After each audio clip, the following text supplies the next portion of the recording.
Good morning and welcome to Sunrise on Channels Television. I'm Joke Rogers. And I'm Ayo. Makene, good morning and welcome to the program. As you can see, she's almost blending with the background. Yes, I thought we should brighten up your day. It's a good thing, but I'm just a contrast this morning, even though I have a strip. No, but you have some orangey. Yeah, look everywhere. well. Okay, you can't see the orange behind you, but Oh, I can't. Okay. All right. So, hope you had your cup of cocoa somewhere nearby, or if you prefer cocoa.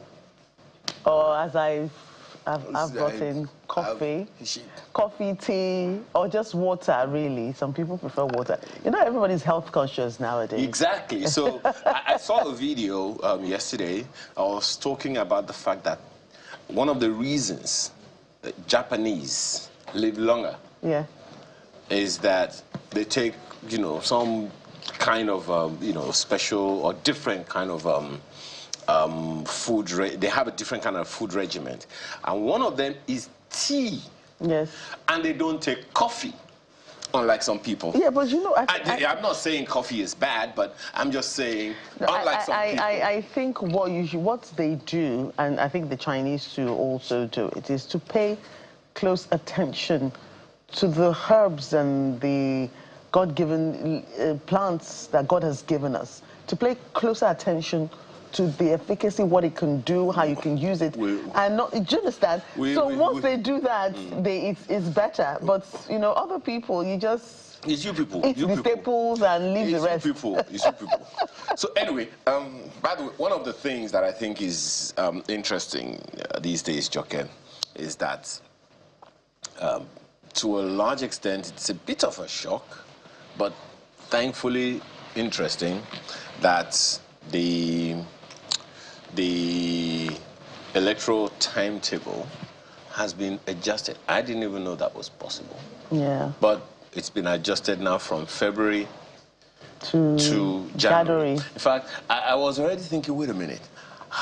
March 6th is the posthumous birthday of Obafemi Awolowo, and usually there is a memorial lecture on that. I was wondering how they're going to do it. It's like they've been saved by the whiskers. The event has been saved by the whiskers, you know. But I also find out that from Yaga Africa that who is fighting against this new election timetable? Anyway? Well, no one is fighting. No, well, who they're trying to wants amendments. Oh, they want additional amendments? Oh, every human being needs amendments. Every human being needs amendments, you know. But, you know, how much is that going to achieve? Because almost every election cycle there is an amendment. And I think the president made a statement along that time. Look, we are not where we were, but now, after every election, we have reason to touch one thing or the other, which is making it all better at the end of the day. So, I guess one of the most important things, Joke, that we must do, from the example of 2 weeks back. By the way, you saw that report where INEC is saying we tried. Yes, sir. You know, that's on the back. That the population of people who come out for LG elections increased from about 11% maximum then till about 15% now. So that's, well, INEC is saying that's a part of the back. At least Professor Josh is happy that, you know, there's something to build on going ahead into the next round of elections. So let's see where that takes us. But the thing remains, the fact remains that we still don't have enough understanding among our people how important local government elections are. Perhaps they're the most important, really. Yes, because your environmental officers, agricultural extension officers, health officers, and all those things, they usually should come from that lowest level. And if I would ask that every Nigerian go check the 4th schedule of the Constitution, that is where the functions of the local government administration or your local government council is. And if they are not doing those things, you should be asking them questions. Guys, why are you not doing this? I guess that's where the fight for the autonomy of, you know, local governments is coming from, because over the years, it seems that all concentration are, with the state and the federal government. They seem to be the most powerful elements of government. So it seems the local governments are just there. There. Like offices of the they're just state there. government. So they're not the ones really doing anything. You understand? But that is not true. Yeah, I've been in this country, Joke. Yeah. I remember, under the Gowon government, I mean, that's the time I grew up to, 1, 2, 3.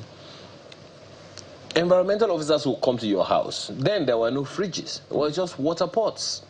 If your water pot had tadpoles, what we call tanwiji in those days, you're gone. that pot is gone. So you have to sanitize. You are compelled to sanitize. Yeah. In fact, it was in those days where drainages ran through homes. It ran through the corridors, what we call passage, of the homes, the face me, I face you of those days. So if they were that active then, and in the Second Republic, if anything, they were actually upgraded by the Obasanjo government. And in the Third Republic, I saw them extremely active, Joke. Yeah. They were commercially viable. The people who ran the local governments then were intelligent, highly educated people. Yeah. I won't forget the likes of, there's this man who was at Ojo local government at the time. Then there's Prince Adeniji Adele. There was the guy at Mushin. I've forgotten these guys' names. They competed healthily with each other to make sure that their local government councils, the bars were raised. It was even interesting in that Third Republic. It was an SDP, largely SDP local government authorities, working with an NRC governor at the time. And if it worked then, what's stopping us from working it now? Those who are saying, "Oh, constitution, we really shouldn't have," as your own. Me, I've seen them work. Okay, let's get into a minute. Just to say it out there, Adamawa State Governor now has formally defected to the APC. Should we say one down, more to go? I don't know. Okay, so you were talking about Benny, so we've talked about it. We are focusing today on the Electoral Act controversy. That will feature majorly on our discussions today on Sunrise. If you're wondering why it's a controversy, you'll find out later on. And then the expansion of conflict zones. What does that mean? Where is it coming from? Find out also on later on today. Yes, and of course, everybody just picks up their phone or their gadgets and says or types whatever they like on social media these days and get into trouble. Maybe at that time they don't, but eventually trouble comes. So we're talking about social media etiquette. That's also coming up. How you should stay safe online. And then our artist of the week will come up as well. And our artist of the week today, let's just say, no, I won't say it yet. I don't want to. This is one of the, things that we've talked about. We've talked about farmer header clashes. It's not that, but it's something like that. Why are you so restless?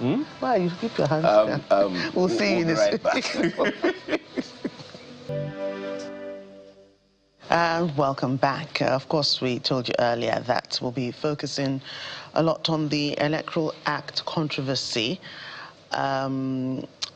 which has now, done a lot of things. We now know that the timetable of the elections have been shifted, and the presidential and National Assembly elections for 2027 will now take place on January 16.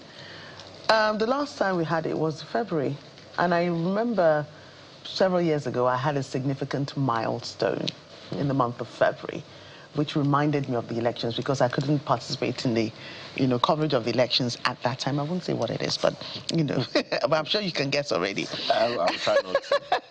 I'll focus on the Electoral Act. Right. So the legal landscape has been fundamentally reshaped by the signing of the Electoral Act 2026 on February 18. While the act was marketed as the final fix for the transparency issues that dogged the 2023 cycle, it has instead ignited a fierce national debate over the future of Nigeria's democracy. And I know that a lot of civil society organizations are battling it. You know, they're trying to get it back to where it was before.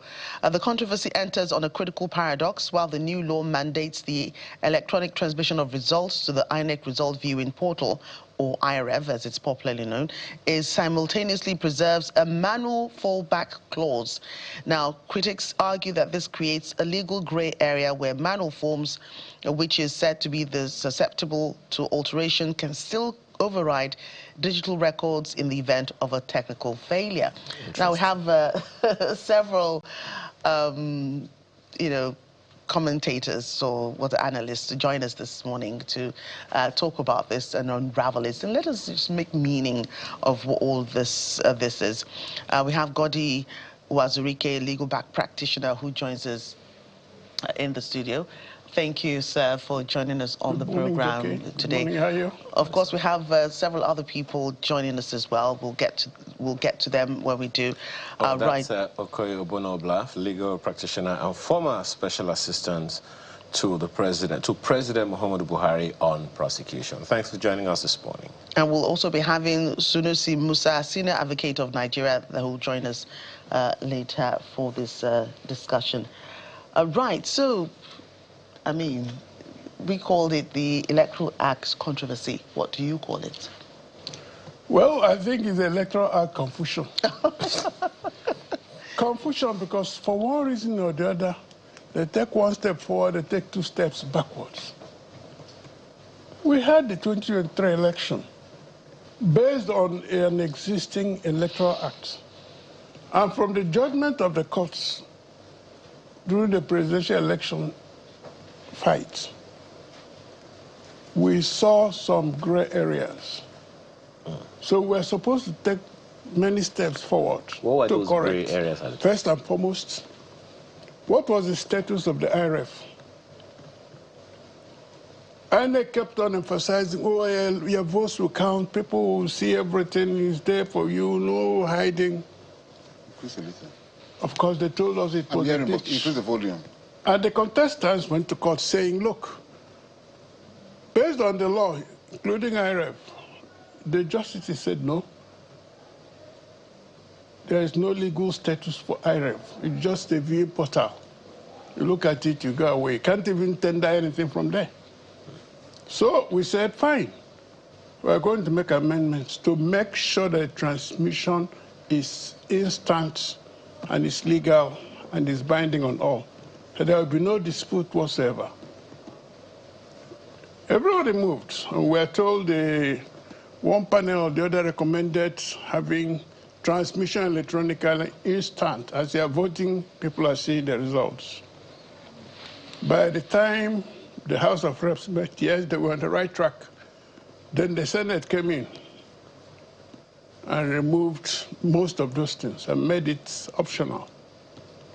Then the crisis of confidence started. That's the confusion I'm talking of. The crisis of confidence, people were very busy complaining that this is not what we asked for. Then finally, out of the magnanimity of the powers that be, they said, well, we'll go for electronic transmission bets. If there is no network, as you know in many areas, the electoral officer can just write something.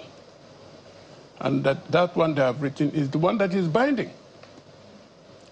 Text present the primary document. Yeah. What exists, maybe just for clarity, what existed before this Electoral Act amendment? Before? Was that the result from ECHA is right there, and it's the one that could be tendered for anything at the time. But IREV was supposed to be used to take a picture of it and upload it, a picture of what was written, and upload it on IREV. The law now says, same process, written, whatever is written is written, you take a snapshot of it and you upload. You must upload. The same thing. The question a number of people are asking is, hey, is that really electronic transmission of results? I think let's ask Mr. Obunobla. You are also part of the system, and you know sometimes how these things play out. What is your take? I'll use Joke's question as well. We call it Electoral Act controversy. What do you call it? Well, Chief Uwazurike calls it confusion. Confusion. What do you call it?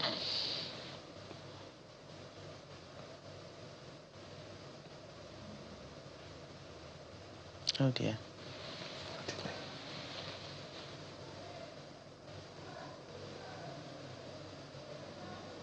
Can you hear us, Mr. Bonobla? Please confirm that you can hear us. Okay.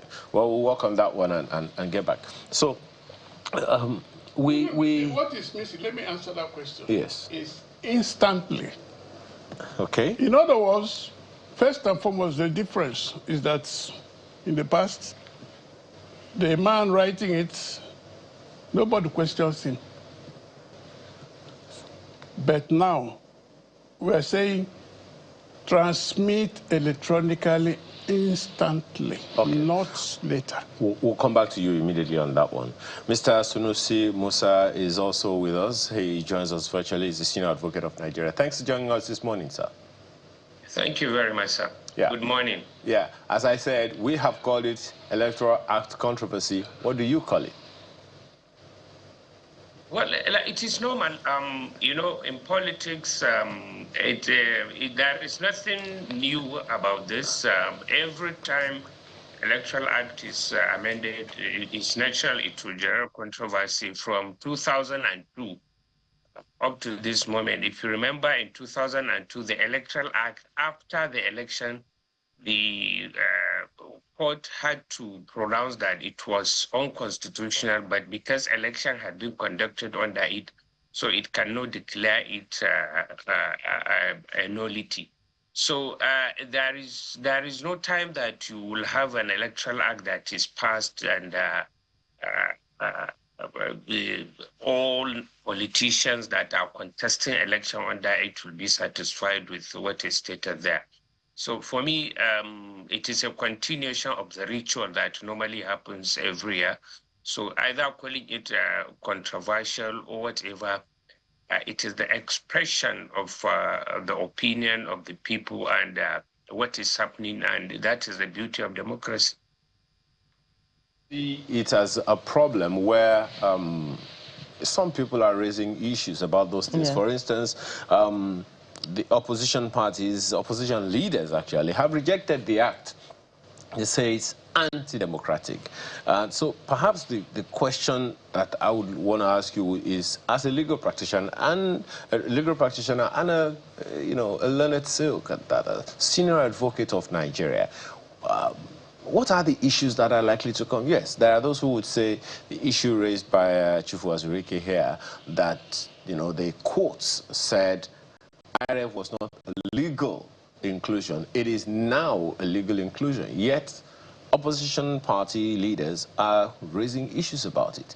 What issues do you think they are raising? What are the? Is there any validity in them? Well, you see, like I said, on the issue, yes. Let me start from saying that, as you have said, there are a lot of concerns that have been said, those that are genuine and those that are not genuine, that are politically motivated. The Muslim Nigerians read the issue of having the difficulty of conducting the election during the Ramadan, which has been addressed by the Electoral Commission. On the issue of transmission of result, under the Electoral Act 2022, there was no provision which mandates that once after a result is announced, the electoral officer is expected to now snap the result and send it to the IRF portal. It was the regulation of INEC which was made pursuant to the provision of the Electoral Act. And I think, with all respect, this is one of the problems we have, as far as my understanding of the law is concerned. But what the court says in the law.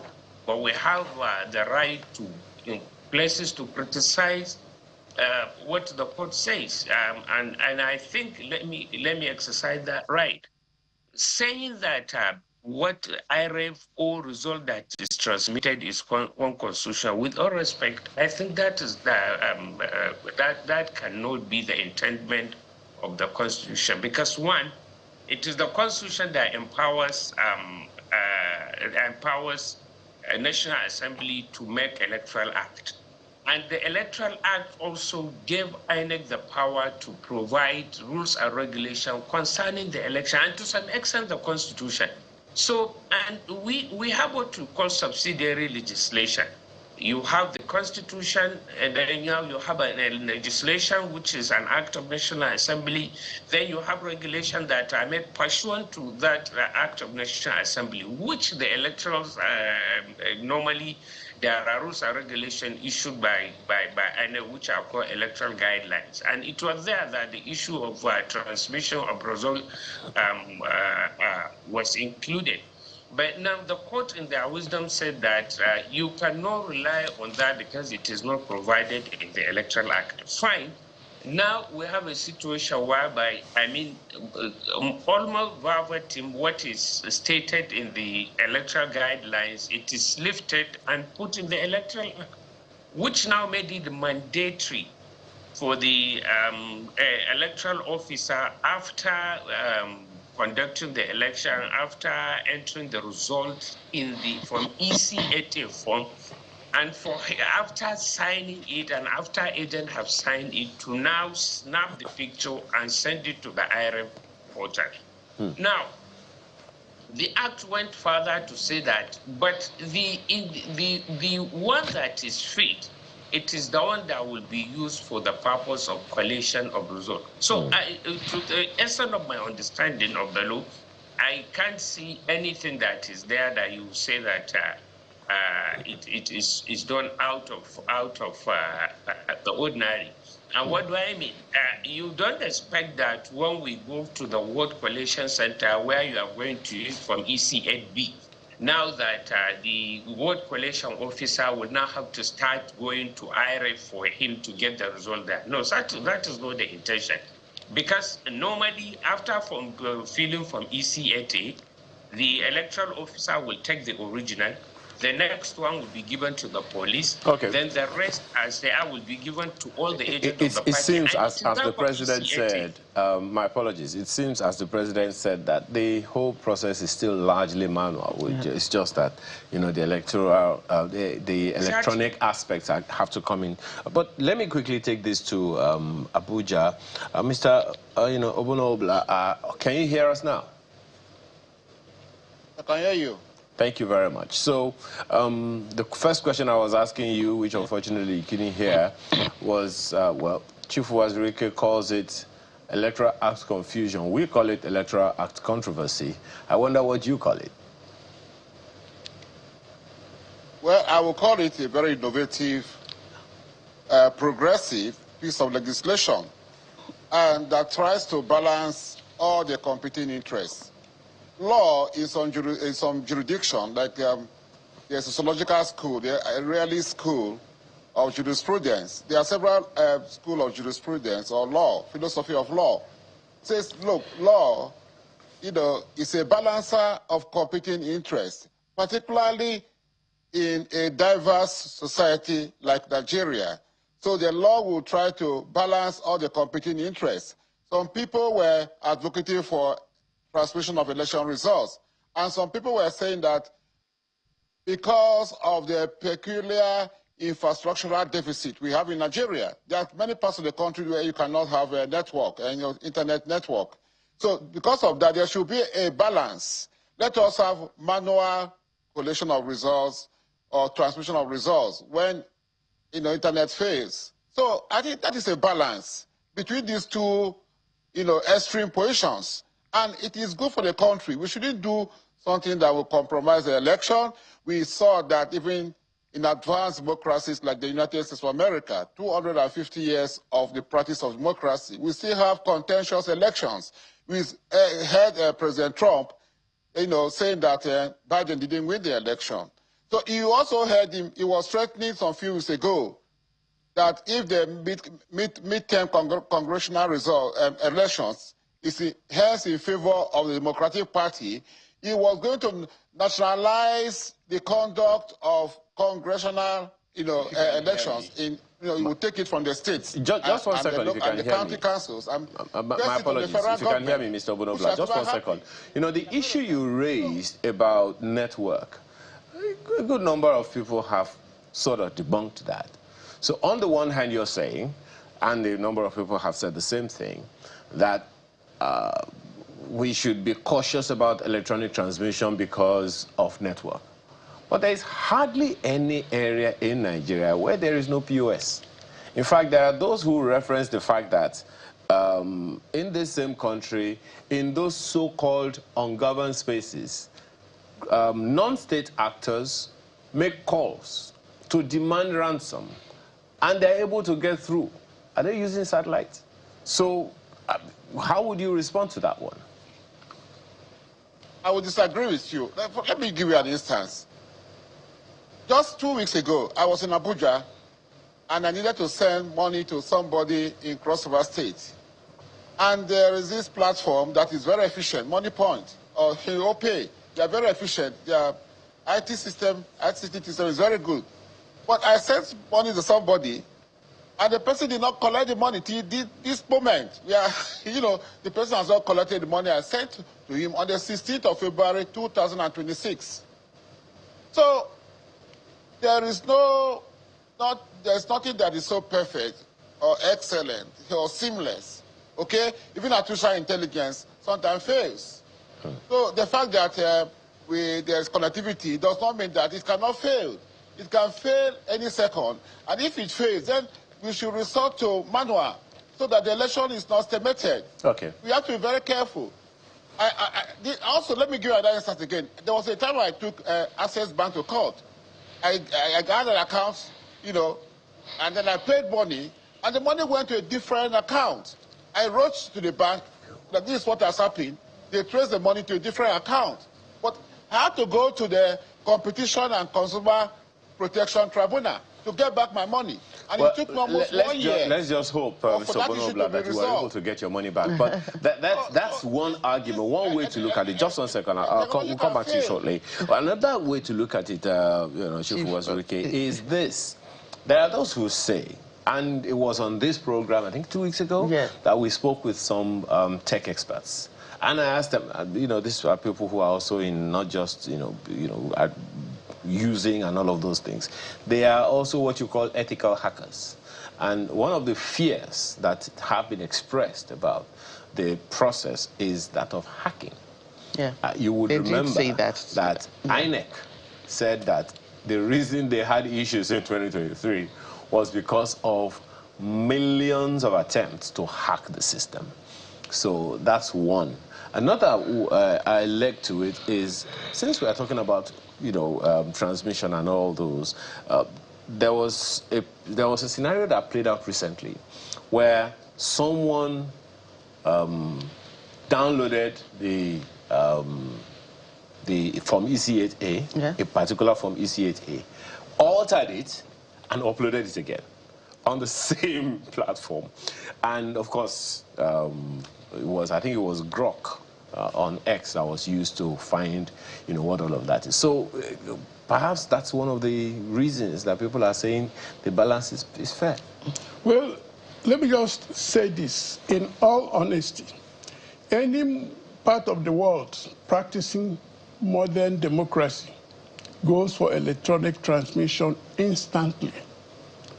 The same day India had the election, the same day they had their voting, the same day they knew the results.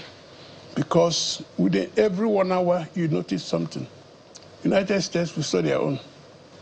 More countries are going to do that. Why can't Nigeria go forward instead of stepping backwards? You don't think that manual transmission of results is not the issue here, but that of electronic voting? Because there's one that I read about recently in Brazil, that even though they do, electronic transmission and all of that, you have to wait until after the polls, not immediately you vote. So polls have to be concluded, and polls usually conclude around 2, 3 p.m.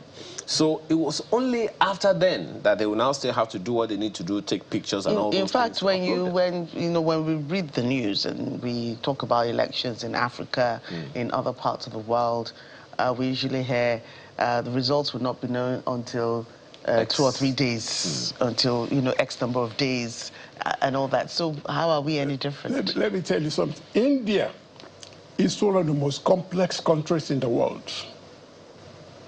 So if India, which is today the most populous country in the world, can get their results within hours, why can't Nigeria? India is 1.5 billion. Nigeria is even up to 300 million. All I'm saying is that the beavers, which they told us was going to capture everything and look for signal. You step over there, signal comes. You step over there, signal comes.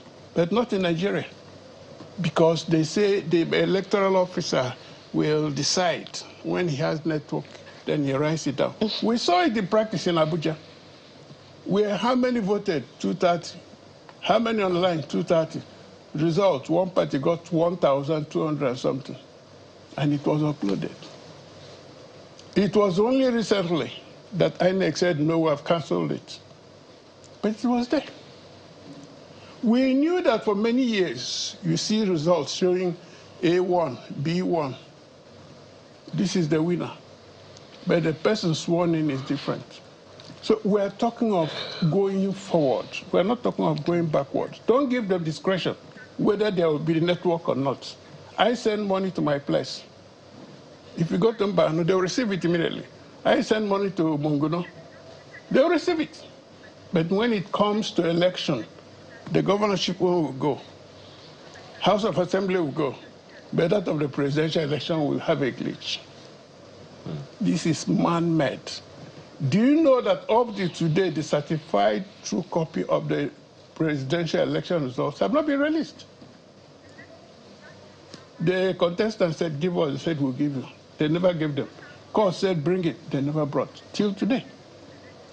So it is that human element that is causing the problem. So when Senate finally said, well, where it is not working, we use this and added something. Primary document is that handwritten one. What is the IREF? What is the electronically transmitted one? Secondary. No, the IREF is the electronic transmission is the primary, and well, you are a lawyer. Mr. Musa is also a lawyer. What's your take on that one? Because the issue, that what we understand from the Electoral Act, and we stand to be corrected, is that the manual, write-up and everything will now be the fallback. But educate us, Mr. Sanusi. Okay. Let me start by saying that my learned friend there, that we should not be on the national TV like this and mislead the public. Indian elections are done electronically, that is one. And despite the fact that it is done electronically, it is done in phases. So Indian election took them almost 6 months to complete. But on the last date of the election, which I think was June 4, on that day, election results must be counted simultaneously and announced. But it was not a manual voting. So if we are talking of that, we will talk of a situation whereby we have an electronic voting system like in India. Then we now talk of being able to collect and announce results on the same day. But where we are talking of election manual, that is, let me say, from accreditation is done manually, casting vote is done manually, counting is done manually, and then you now write the result on the result sheet manually. Then the only thing that we are raising issue on is the fact that when what is recorded manually is transmitted to IREF, and we have the one that is physical. Now you want us to give preference to what is snapped and posted there, then the physical one that is in our process. Is standard logic when it says there is no way that the one that is posted is a secondary evidence when you have the original before you. So if we are talking about, we should now try and think, see that by the time we come to 2031 election, the entire system is electronic. So when we have electronic voting system, where each voter will go and vote, the same machine we have, we can now configure it, or we can produce other machine that will be able to, anybody who goes to vote can vote electronically. Then that way you can be able to generate result instantly and after the election and announce it. But where you've done everything manual, and now you are saying, no, in collation of result, we will not agree to what is physical, but what is in the portal there. Then you are now raising question of, is there anything that the opposition wants to manipulate in the portal, that they are insisting that what is sent to the portal is what will be used, not the physical one that they have their agent sign? You should be asking that question.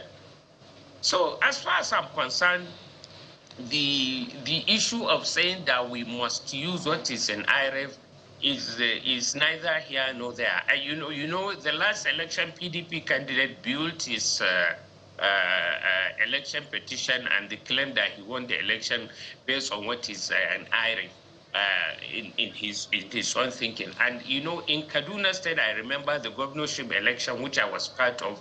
The PDP candidate also built a selection on the result that is on IREV, while we have the physical one that is before the court. So the opposition should learn to go out and campaign and get vote and have their people everywhere to get their result. But trying to say that they want to manipulate a particular electronic transmission of result for them to get whatever they want, I don't think that is what we need. All of us, we want to have a free, fair, and transparent election. But as at now, we are going to use manual voting, manual counting, manual recording of results. So that is what it should be. Since that is what we have used at the point of voting, why are we changing it? Right. If we want to have an electronic voting, we should have an electronic voting, then so that we can say the entire process is electronic, so there is no need for any paperwork. But where you have a 90% of the system done manually, and it's only 10% that is sent, and you said that we should rely on that 10% for the election, I don't think that is a fair way of doing things. Yes. Right. If we go to, let's go to Mr. Obla in Abuja to you know, expand this more. Just a couple of minutes ago, I know that Mr. Sunisi just spoke extensively about IREV and, you know, electronic voting, and Mr. Wazirike just also talked about, gave the analogy of India and being a complex political system and how they've been able to navigate this process. But we do understand... Please, hold on. Right. My argument is electronic transmission. Transmission. Not electronic voting. My other friend was talking of voting. Right. Electronic voting. No. Nigeria, we are not yet practicing electronic voting, and there is even no road now. Right. For the transmission. Electronic transmission is different from electronic voting. So we understand, you know, these other countries that we've spoken about, you know, their system really does not really deal with the internet per se, but that they do their voting, they back it up somewhat, you know, in a pool of resources where they keep, and before they do all their counting, and then, you know, and then in a couple of days or hours, as you put it, the results come out. How Mr. Obla, if I can, you know, put that question to you, how do we transit to that, you know, in Nigeria? Is it not too early? We just started this really in 2023, and I think it takes a process to get there. And I think the opposition parties, civil society organizations that are calling for, you know, things to be stepped down and, you know, what have you, in my opinion, I think it's a bit too early. Shouldn't we ride out the process and see, you know, how much work INEC and the government can put into this to ensure that it works, not in 3-4 years, but maybe in about a decade or 15 years from now, let's see, how the election cycles, can work with this new system. Yes, I don't think it's been India at a point was at the same level with Nigeria, even China, Indonesia, Turkey. But these countries have moved ahead of us. India gained independence in 1947. Nigeria gained independence in 1960. But our process was truncated by military incursion into politics, whereas India, was a democratic country. So India has experience more than Nigeria, even in technology. Everything that is happening in America, the Silicon Valley, is from India. So India has moved ahead of us in so many ways. We are just 25 years old. Democracy came in 1999, just a short period. So let us internalize democracy first. We shouldn't be in a hurry because we want to be like India, we want to be like in the U.S. I had mentioned U.S. You expect that U.S., a country that has practiced democracy for 250 years, will have a perfect election, a non-controversial election. But I just mentioned, previously, how Trump was threatening that he would not accept the result of the midterm congressional election because he's suspicious that the states and the counties that are conductors of these elections are not, inclined to the Democratic Party where he belongs. So let us use this law that the National Assembly has tried to balance two competing interests. Those who want manual, collation of election results, and those who want electronic transmission of election results. So let us test it in the forthcoming elections. And if it fails, then the National Assembly or the court, if the matter goes to the tribunal or the Supreme Court or the Court of Appeal, whatever, the court will point out these mistakes, these imperfections, and when the National Assembly will work on it to make it a perfect law. There is no country where you have a perfect law. Okay? So the law is always made, then it will go to the judiciary to test it. Mr. So let's test this law. The challenge here, if you can hear me, the challenge here is, yes, I mean, there is no perfection in the world today as is, but where I think the challenge people are having is where we pretty much give ourselves the excuse that since there is no perfection in the world, anything can happen, and I don't think that that is what is acceptable here. Now, Chief Ozurike, there are a number of other issues that have been raised on this matter. One of the other issues is that of how the parties now conduct their primaries. Yeah. The way you smiled is suspect. Parties are now mandated to conduct direct primaries or consensus as the only methods for candidate selection. This may create a shift, right, in their internal let them shift whatever they want. What's your take? I said they take 1 step forward and 2 steps. I think I better amend it. They take 3 steps. What do you mean by either direct primaries or consensus? In other words, the godfathers have won. If the chairman and the secretary sign that by our agreement, this is the candidate, who are you? But that's the consensus. That's godfatherism. If they take an unpopular person and sign, that as always the case, you have helicopter politicians. They're not the choice of people, they're the choice of the leaders. No, but just to be clear, there are 2 options. There is either consensus or direct. Direct, yes. Now, the challenge of indirect primaries is known. Say, like, maybe 2,000 people come to represent party members of like 100,000. And each one of them will get XX whatever and vote in a particular direction. Perhaps that's one of the issues being addressed here. Or in a different direction. Okay, yes. In other words, A and B have a chance to compete for the 2,000 people. Yes. Like, if you remember the last, the primaries of the APC that brought in the current president, they all went out. All the presidential primaries, candidates, contestants went out. But one after the other, a few of them began to defer and step down for each other. Yes. I think they're jumping. Okay. Before then, the then chairman of APC, the former governor of Nasarawa, announced that it is the decision of the leadership that Alhaji XYZ is the candidate, and people protested. People protested vehemently. Of course, Nasarawa had to issue a statement later. No, we did not authorize it. Please go ahead with your primaries. Indirect. Exactly. Those who had no chance at all stepped down. Those who believed they still had a chance continued. And nobody come up to say, Ashwaji did not win that primary. He won. Yes, he had more money than others, no problem, but he won. The people had a chance to do open secret voting. What is the difference between it and consensus?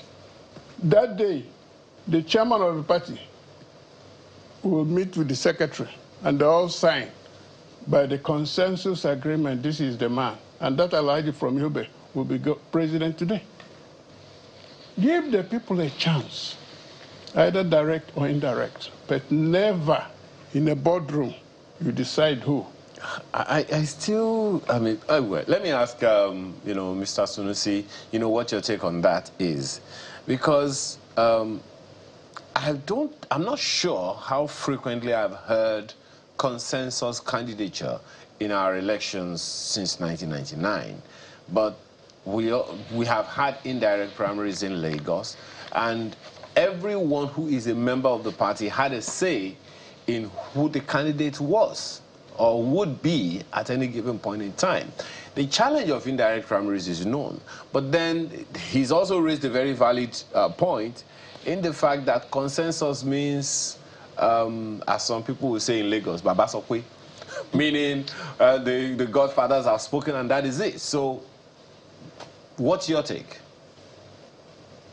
In the first place, I don't agree that my own understanding of the extent of the legislative powers of the National Assembly, that power does not extend to them making provision on how political parties should produce their own candidate. I think that is outside the legislative powers of the National Assembly. Their legislative powers is to legislate on how the general election is going to be done. The election into party offices or selection of candidate by a political party should be in the constitution of political party. And if you go back to section 222 of the Constitution, what the Constitution of Federal Republic of Nigeria requires is that each political party shall have a constitution in accordance with the guidelines of INEC. So my own understanding of that provision is that it is INEC that would issue the guidelines to say that this is what should be contained in your constitution. And if it said that you must provide a particular manner of conducting primary elections, so be it. And I think we should stop pretending that we are trying to create either a principle of general popular candidate by members of the party. To the best of my understanding, the courts have consistently said that whoever is fielded by the party, the court cannot question that. So even if you do primary election and somebody got 10,000 votes, and if the party field another candidate, the decision are that a court cannot interfere in political decision. That's what the courts have been saying.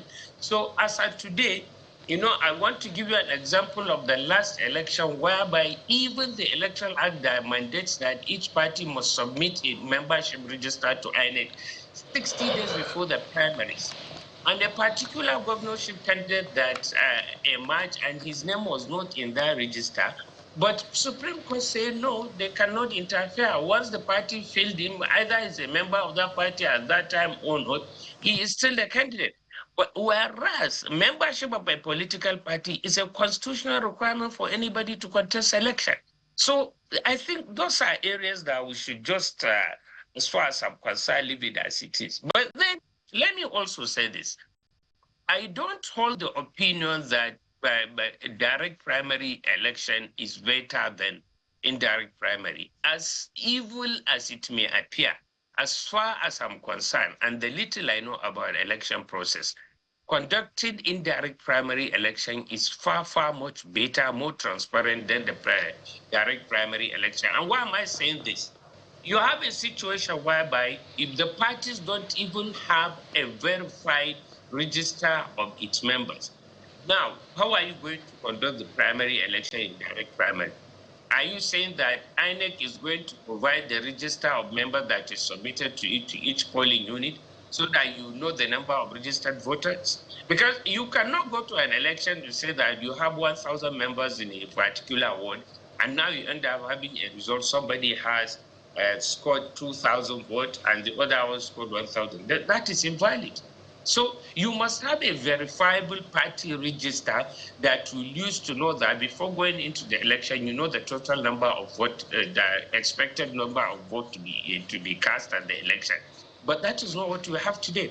But in a delegate election, you know the number of the delegate.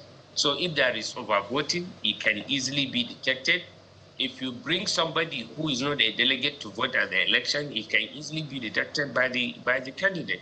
So in my own understanding, that provision of the Electoral Act mandating that either consensus or direct primary election is unconstitutional, is outside the powers of the National Assembly, because the National Assembly has no power, has no constitutional role to regulate how parties conduct their affairs.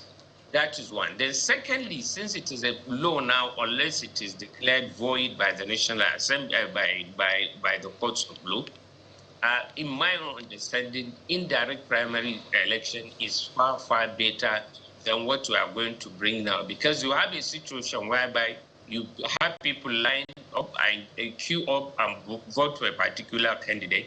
And if the returning officer decides to allocate more vote to somebody who scored either 2 or 3, and he said he scored 300, you have no, process of now verifying that and proving that before a court of law.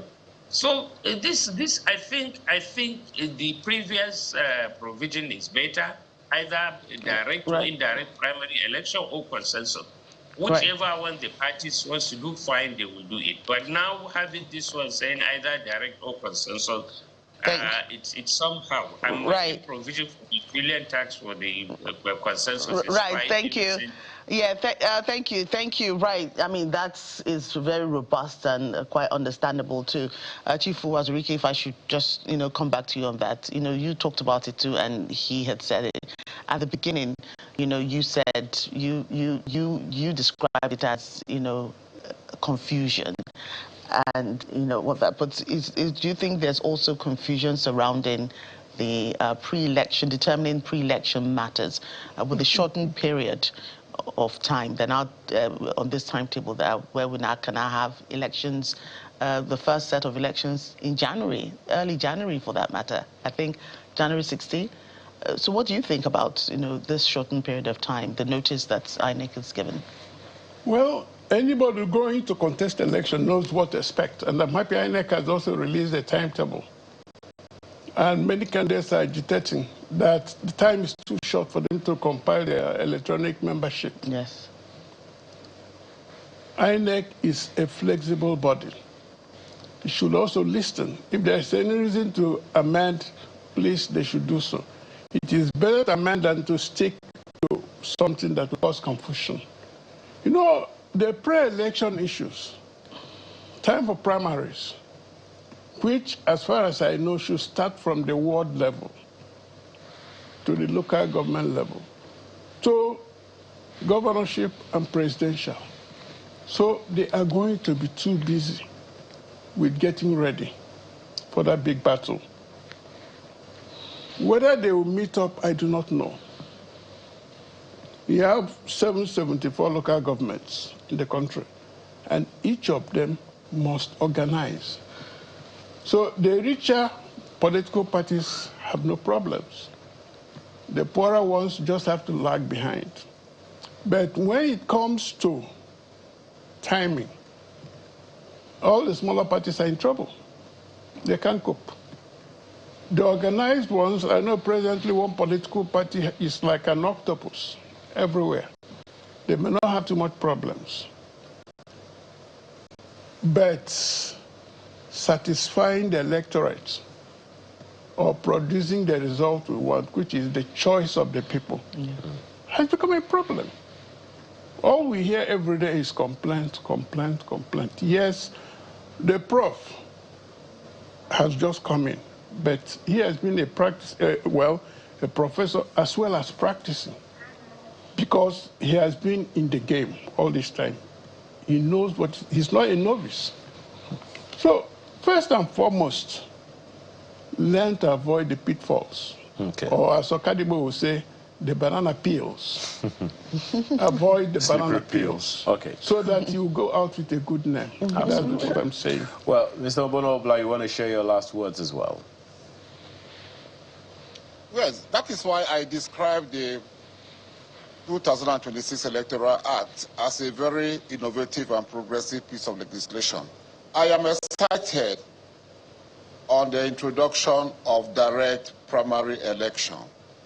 It will bring some order into the process of recruitment of leadership, and competent people, knowledgeable people, enlightened people will be able to get tickets in political parties, because what we had previously was just an oligarchy system whereby only those who have money, those who are endorsed by governors, who are leaders of the parties in their various states, or political party barons or oligarchs. I can tell you that because I have experience. In 2022, I wanted a ticket to go to the Senate to represent the Central Senatorial District. And my governor, who just jumped from APC, from PDP to APC, became the leader of the party. So what he simply did was to, impose people he wanted. The primary election, or the indirect primary election. We could go on and on about this. I sincerely apologize, Mr. Obono-Obla, that our time is up, and we really, perhaps the challenge here, is, testing the law, so to speak, as some people would say.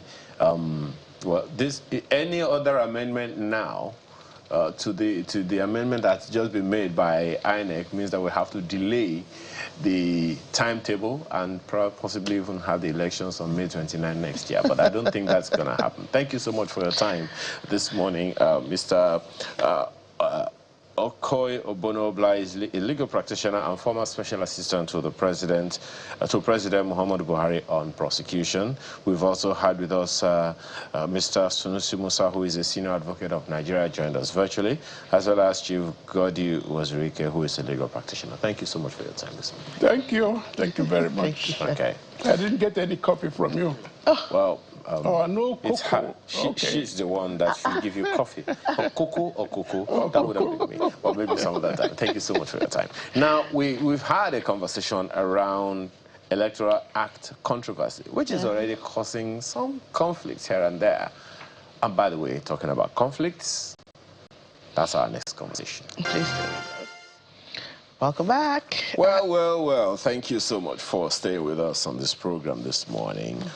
From controversy to conflict. Yeah, all our conflicts, if you ask me. It's still now, well, this one is about conflict zones, expansion of conflict zones, more talking about security, or a lack of it, because for over a decade, Nigeria's security challenges have been largely defined by what is called distinct regional theaters. The jihadist insurgency in the northeast, the commercialized banditry of the northwest, and on and on and on like that. But early this year, this geographic containment was collapsed. Conflict zones are no longer isolated. They are expanding into previously stable zones, creating a connected conflict zone that bridges the Sahel and the Nigerian heartland. This expansion has moved beyond rural skirmishes to threaten national stability. The federal response, including the November 2025 declaration of a nationwide security emergency and the launch of Operation Savannah Shield in February this year, reflects an admission that, existing strategies are no longer sufficient. With the 2027 general elections approaching and the presidential election now set for January 16 next year, the widening reach of these armed groups poses a direct threat to the democratic process and the integrity of the nation's borders. Joining us to have this conversation this morning are Dr. Sheyi Adetayo, who is a former ASIS Regional Vice President and he's Head Security of Security and Intelligence. He's also a Security and Intelligence expert. Thank you so much for your time this morning. Thank you so much. Dr. Oyewole Ogini also joins us. He's a senior researcher at the Bonn International Center for Conflict Studies. Thank you for joining us this morning. Thank you for having me. Dr. Adetayo, let me begin with you on this. 2019, the federal government of the day decided to tweak the security architecture of the country to be citizen-centric over and above state-centric.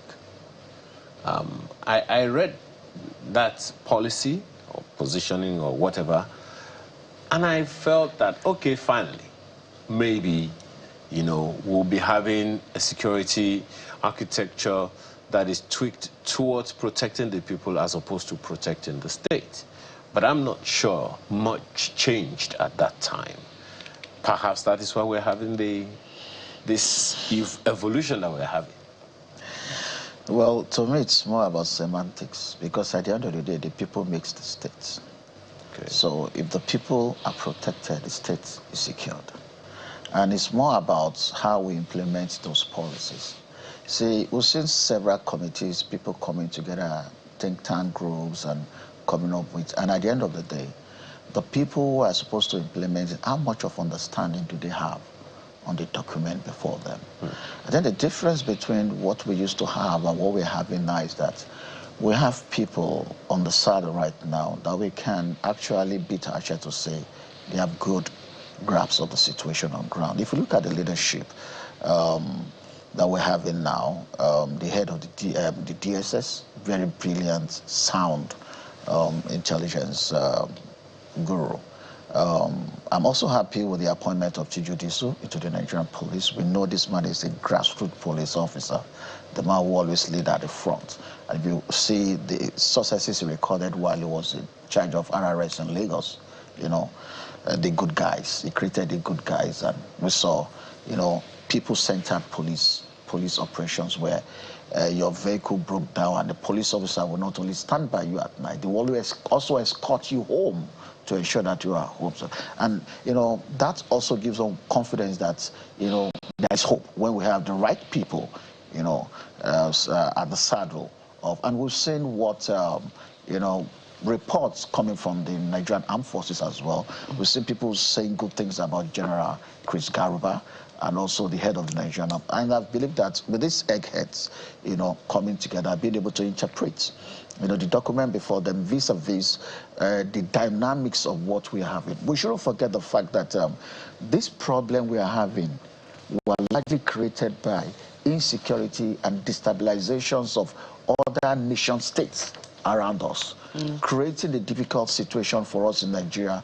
But the problem is that we weren't prepared as a nation for things like this. And when it began to come, we are so much consumed with religion and tribal sentiment that when we're supposed to begin to look at this thing outside of religion, we're seeing them as, oh, these are our religious brothers, or these are our ethnic brothers. See, not realizing the fact that even though they share the same ethnic with you across international border lines, their intention towards you, is inimical. And it took us a long time for us to wake up from our slumber and begin to, and these people have already gained ground. Look at Electoral, for example. Electoral was a brainchild of the late former president of Niger Republic, Barry Mainasara, who created it as a Fulani vigilante group far back, and to curb cattle rustling and some other crimes. But as at the time that he died, subsequent Nigerian governments abandoned the group, and they began to form alliance with a different jihadist group, until one Isalaku now brought them to Nigeria in 2018, towards Sokoto end. And then one Aliu Ibrahim, the district head of Bale in Gudu, Gudu local government in Sokoto, now decide to employ them to help to fight, cattle rustlers in his domain. And, his son became part of them. And they were keeping money with that Isa Ibrahim. And when the son died, they went to go and ask for his money, their money, and the district head refused to. And they slaughtered him then. That moment, they lost control. The community lost control, and Electoral began to take over, taking as much as, and as at the beginning, these people were from Mali, Burkina Faso, Niger Republic, Algeria, and Libya. So it took intervention of governments in 2019, Sokoto government in 2019, to use a non-kinetic approach, to address it. I think they were probably talked to settle. Those from, Libya, Mali, Algeria, they left, leaving majority from Niger Republic, and we can see what these people have done over time. So instead of recruiting from outside, they're now recruiting from Nigeria, taking advantage of a lot of issues that we fail to address. My apologies. Doesn't that also, make us vulnerable as a people? Okay, maybe a good way to ask that question is, perhaps we weren't able to mitigate. Let me take you to Dr. Ogene. Perhaps we weren't able to mitigate, the challenges we were having when it seemed limited. We pleased ourselves or rejoiced at the fact that we were able to disintegrate Boko Haram while ignoring other dangers. And here we are now. It's moved way away from the northeast. It's now in the northwest and getting closer down to the north central, and that is what is a little troubling. What's your take? Where is all this coming from? Did we ignore some things? Did we, what's your reading? You've been studying this for a while. Yeah, thank you very much. I think it's a very great reflection that you have on what's wrong. I think the important point I want us to realize, can you still hear me? Yes, we can hear you. Go ahead. Okay, perfect. What I want us to realize is, you mentioned something on the shift from, towards people center. And this is a very nice policy that actually look at instances where people become the center of attention and human security becomes the center of attention. But if you realize that, my colleague said something about PSS now reshaping and others, the question we ask is, PSS have been always having this information. They do have quite information. They are very fantastic. If you think of somebody who knows information about this country, is DSS, one of the agencies that you cannot play with.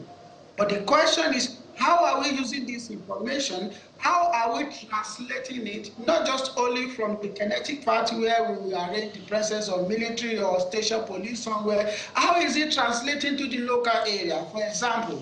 And this, I will defy a bit when my colleague mentioned that because of the trouble of the neighbor. Yes, neighbor countries' trouble is one thing, but we have our problem. If you talk about banditry, from our home, I just came back from the field not up to a week. I can tell you that 95% of the bandits are technically engineered in Nigeria. The banditry. So, but when you talk about the jihadist insurgents, that's when we can now talk about their links and how they closely link to other actors, as you mentioned, not just in Mali, not Nigeria. Nigeria is not the larger population, but rather from Mali, and specifically they moved through Gao, and the other side, they came through our forest, those Aoki side, Arewa side, Kebi, and then down to Sokoto side, and then they move cross, and now they are even moving not just only that, in North Central. So they moved through Kebi, Bagudu local government, and then just few kilometers, you know, you enter Niger side, and you go to places like Kayama in Kwara, where events happen. So what I want to say on the question that I raising is the fact that if you want to translate this policy, it means you have to look at the structure that we have, the local structure. You cannot replace it with police. You cannot replace it with military. You can only touch this aspect of local governance. And the local governance, the more they are weaker, the probability that we will have more problems. So this question is like when you are asking, the state government want to have autonomy on the security, but do they want local government to have autonomy to be able to address grassroots issues? So because if we don't address this grassroots, we cannot address our security. There is no local government that don't share border. I was in Baroten, for example. Baroten is one of the largest local government that share border with Benin Republic, one of the longest. Secondly, if you go to Electoral in Kwara, it's also one of the largest local government. If you look at those places and you see their border they share with Kogi, they are dealing mainly with bandits, kidnapping mainly, including Ekiti local government in Kwara. But when you go to Baroten, there are two layers, places dealing with banditry and places dealing with Mahmudawa-led group, as well as Lakrawa on the other side with the event that happened. So the border that the forested areas which we are talking about has to do with, we can, even when you use human intelligence, you use drone, you cannot solve it if you don't have good relationship with neighbors. So which means we have to reopen the wound, we have to mend it somewhere, we have to find a way to work together with our neighbor to be able to tackle these challenges. So I'm talking from the root cause, which is the local governance. Right. We have to address that first. We have to tackle that, which means the governors have to be very realistic with themselves and say, look, that funding we are taking, the autonomy we are taking from local government, it will not give us any possible outcome. We have to really allow them to be autonomous, to develop grassroots. People can knock the door of councillor, people will be able to knock the door of chairman, people will be able to knock the door of secretariat, local government secretariat, but before you can get to the House of Rep or you can go to governor, it's a bit far. That is why you could see that it takes 10 hours for this armed group to operate in Wawa, 10 good hours from 5 p.m. to another day. So right. It has to do with infrastructure, it has to do with quite a whole lot. Yes, yeah, that's true. If I, if you can take it up from there. She talked about that it's a local government grassroots thing. Talked about knocking on the door of your the chairman of your local government, your councillors, which also makes it a little bit political. Do you agree with this? Is this a political, issue, or is it a social issue? And why? And I'm thinking, why the concentration? Kwara State really took a hit. Why the concentration on Kwara State? As up till a few days ago, we still heard kidnapping in Kwara State, killing of people in Kwara State. Okay, so there's a bit of everything in what we are facing today. So you can't actually point to one particular and say, oh, this is the cause or this is the solution. We have to take care of all. But are those that have higher priority than the others? Local governments has to do with development of local government. Largely, we only creates ability for us to have that engagement with the people at the grassroots, and then being able to galvanize intelligence within various communities to support government. Beyond that, there is nothing else they can do in what we have now. We've reached a level where, higher level of interventions are required, while we're still grooming and growing at the local government to ensure that, we're still able to connect with the people and still get the important value we can get from the people to help at the national level to solve those problems. Now, you made mention of issues around why Kwara State now, but you know that this problem has started a long time ago. And if you look at the map, it started coming down gradually. And what made Kwara to be on, to be red on the map is because the northern part of Kwara State, Kayama and the rest, are sharing border with the Kanji National Reserve. And that place has been a hotbed for the activities of Sadiku and some other groups, which over the years have been around that Kainji Dam area, and they have been, you know, it has been a safe haven for them. And with the launch of operations around, you know, in Niger State, that's already making it very difficult for them to be able to operate up north. They saw that there is more space for them, allowance for them down south, and they began to move into communities, you know, bordering Niger State towards the northern part of Kwara State. And if you look at it all the way towards Ekiti State, which you also, I'm sorry, as Ekiti local government, which you also mentioned, also share boundary with the forest in Kogi State.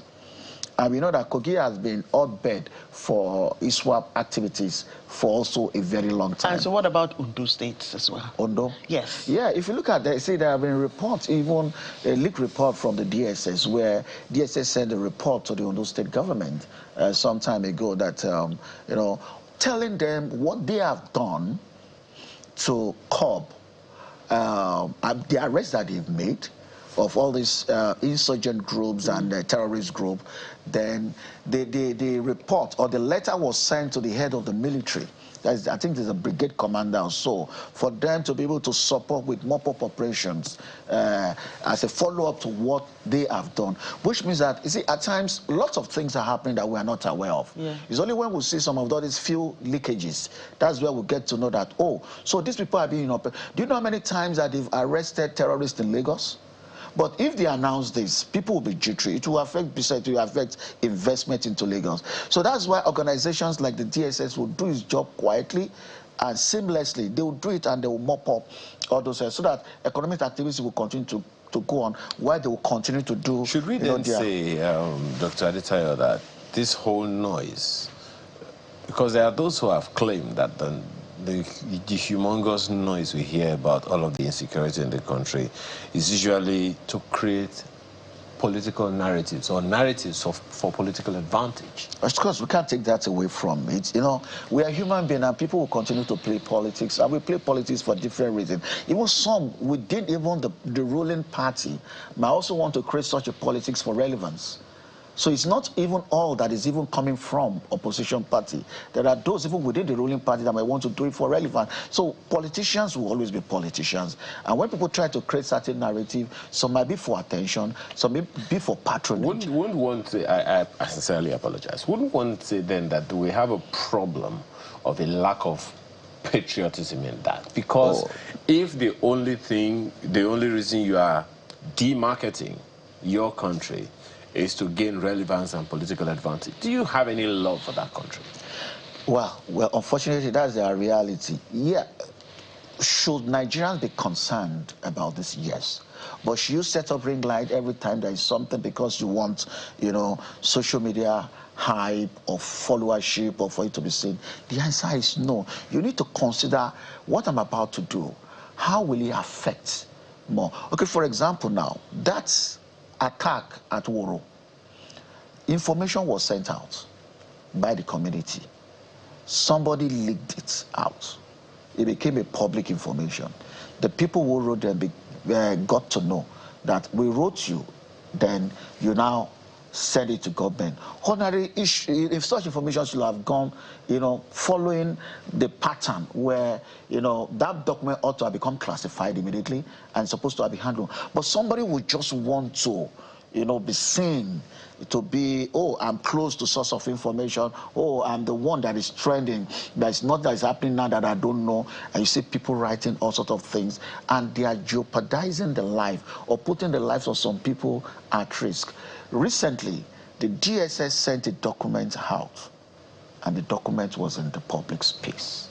So the question is, who leaked it out? If something is meant to be a classified document so that actions can be taken, because my friend Dr. Ogini made mention that, oh, the DSS are good, they do this, but what is happening to? The fact remains that there are action agencies depending on the nature of the intelligence, this information will be shared with them. But if the information has been compromised at their own level, even when they act, their actions will be ineffective, or the effectiveness of their operations will be affected, because there are leakages within their own Perhaps entity. that also says that even the system, among the intelligentsia themselves, they also should tinker with their own processes, because such leakages is not even good for national security. But let me come to you, Dr. Ogini.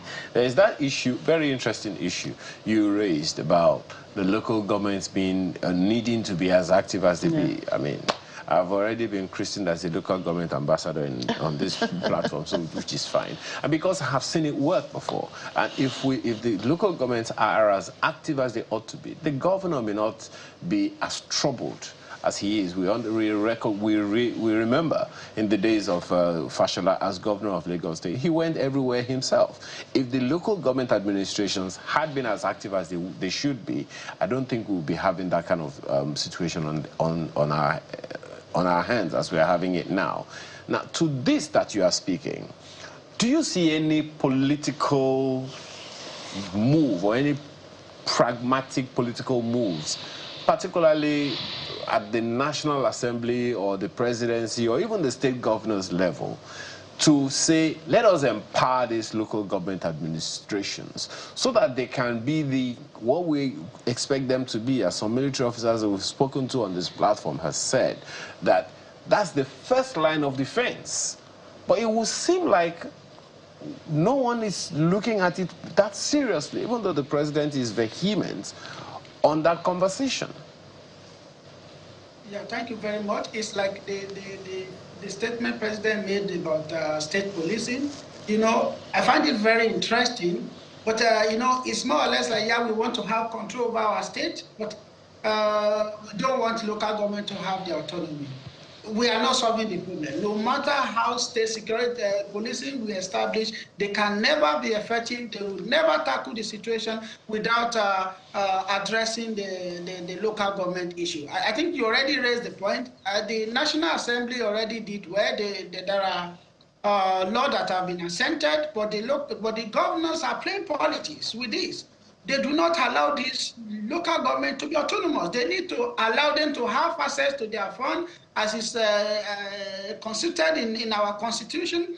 They need to allow them to have free and fair election. They need to allow them to take their chances to be able to have developed. In the past, we used to have maternity. We used to have tractors from local government that help farmers to do one or two things. I can also give you practical example how local government chairman are actually addressing. If you compare Barotin with Kayama, you will see two different things. In Barofin, you know, the local government had to do, before they do have different category of people living in the community. For example, in Kosobosu, or you are talking about Boya, these two communities, they were able to devise the means to tackle the security. And that's why if you go to Boya today, if bandits want to go to Boya, they have to think twice. Because what happened, the local government, they had to speak to the people, both Fulani and other ethnic groups, and say, look, because they have challenges of informant. And I said, look, if you don't provide information, we will see you as an outlier. So they find a way first to build trust with the community and the security personnel. So the community were able to express their fear, because if you say this, the informant is going to bring it out. Because armed group pay huge amount of money to the informant. They have their intelligence network that are well paid by even than some DSS, not to appreciate them, they got it through illicit ways. But what I'm trying to say is that, so they were able to discuss together and say, okay, we first need to build trust between the local people and the security. And that enabled them to have exchange of information, and then to think of the outlier, and then they're able to say, oh, you are not providing information, we will not allow you to live in our community, you need to come together and provide information. Of course, it's still an ongoing issue, but they were able to tackle a few things, and they are able to communicate with the security. So this is just an example of how you can take advantage of the local governance and actors to be able to be proactive and address certain things. But I want to go back to the question you are saying. If you look at Kayama, when the vice president traveled to Kwara, He only stopped in Ilorin. He didn't go to Kayama. And then the question is why? Because this incident did not happen in Ilorin, it happened in Kayama. But if you want to travel from Ilorin to Kayama, your back will break because you have to drive almost 8 hours. The road is nothing to run home about.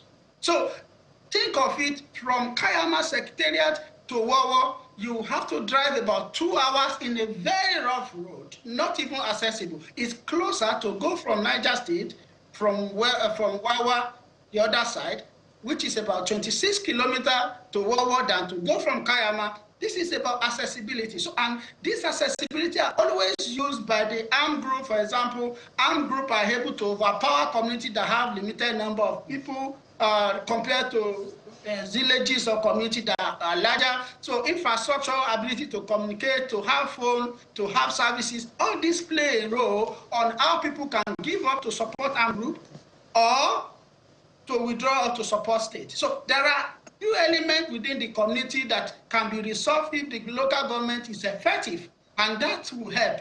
But if they are not seeing anybody and they know if they declare information, they are going to be attacked the next day, they will not declare any information because they want to save their life. Yes. So these are the issues that we have to talk about. Right. I think if I could, let me just thank you for that contribution. So, which brings up us to this point, something that's, you know, I've always, me and my colleagues and I have always discussed. It seems as if these groups take advantage of areas that seem to be far-flung. He just spoke about the Kayama.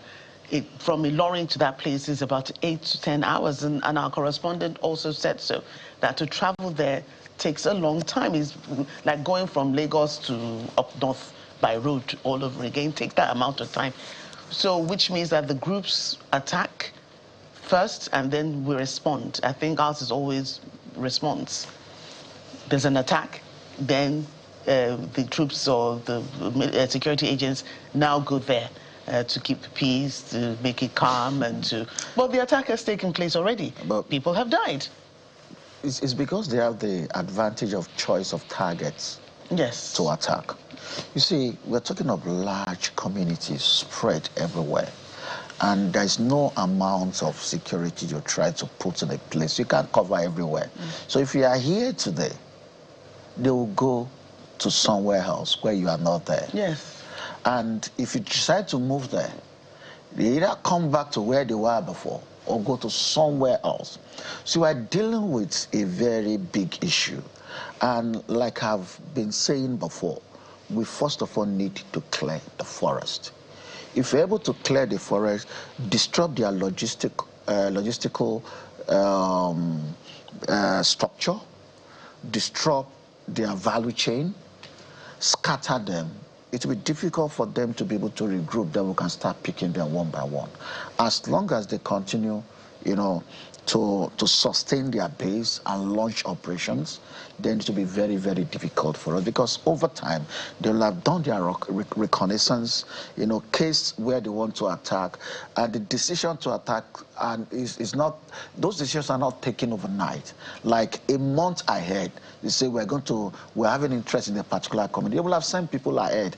They will have looked at that area, then they start moving equipment, resources closer to those areas, and then they will now strike. And these are things that, you know, it makes it very difficult. And because, you know, their own value chain is also built around this community, because they live on taxation. The tax community, they get their supplies from community. So they have people already either recruited from the community or planted in those communities that are also helping them. Right. If I can come in there, earlier you said something that, you know, the security agencies are working behind the scene. Of course. It's not everything they do that we know. They've been able to contain a lot of incidents or stop a lot of incidences before they occur.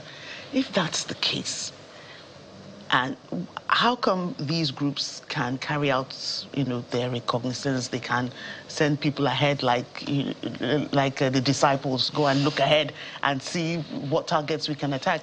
How come they are able to do that, and we don't have, you know, in security intelligence knowing that, you know, these people, you know, you'll be able to know who is strange in the community and who's not. If the security agents also do like plain clothes, you know, you go in there, because sometimes some of like one of the communities in Kwara, they were notified that the groups were they were sent a letter according to the reports. They weren't the only community. They said that's what people don't know. They weren't the only communities that have received such letters. So if they have, we are not aware of those ones because some things were done. The only one we are aware of was the one that was attacked, because the effectiveness of the action taken could not secure those people because they're already overwhelmed. Yeah. We need to understand this. You see, what makes the news or what gets to the news are the ones that went wrong. Yeah. So they are the ones that will see. You see, let's go back even into the days of our forefathers. Communities want to fight against another communities. They have a way in which they try to, you know, spy on those communities, check their weakness. And it is part of human. Look at the Bible. Even when the children of Israel even want to enter Jericho, or even when they wanted to go, you know, and take the land of Canaan, they send people ahead. See, it is already, you know, part of the human nature of trying to build structure for your own survival. Yeah. So, you know, it's not something strange. But another thing I said earlier is that these people have been in this forest for a long time. They have built a kingdom. They've built a structure around that makes it very difficult for anyone to be able to, you know, close or counter overnight. And we're talking of large expanse of land that is, you know, bigger than 4 or 5 states. The entire of South is put together, you know, in Niger State that we're talking about here. So it can take someone like, you know, 2 or 3 days travel when they move the team that wants to go and do it ahead of time to go. So part of what is said, which was community, local government, the most potent structure within the local government structure, because the local government are in charge of the chieftaincy. And I've said something here many times that there is no piece of land that does not have people who are administering it in terms of local, you know, local structure. Like landowners. Landowners. There are bales or local that will say this is our land. And it is the ability of the local government to strengthen itself to a level where they can take advantage, you know, of all these people. When they are within their territory, they know. Are they bold enough, courageous enough to provide those information? If they have done it before and then the team, you know, backfire on them, what happened? We investigated, and we need to now create that assurance to say this is how, you know, it's going to be going forward. And we need to begin to actually start addressing that particular. And Dr. Gini made mention of issues around local. See, local government autonomy will take a time before it gets settled.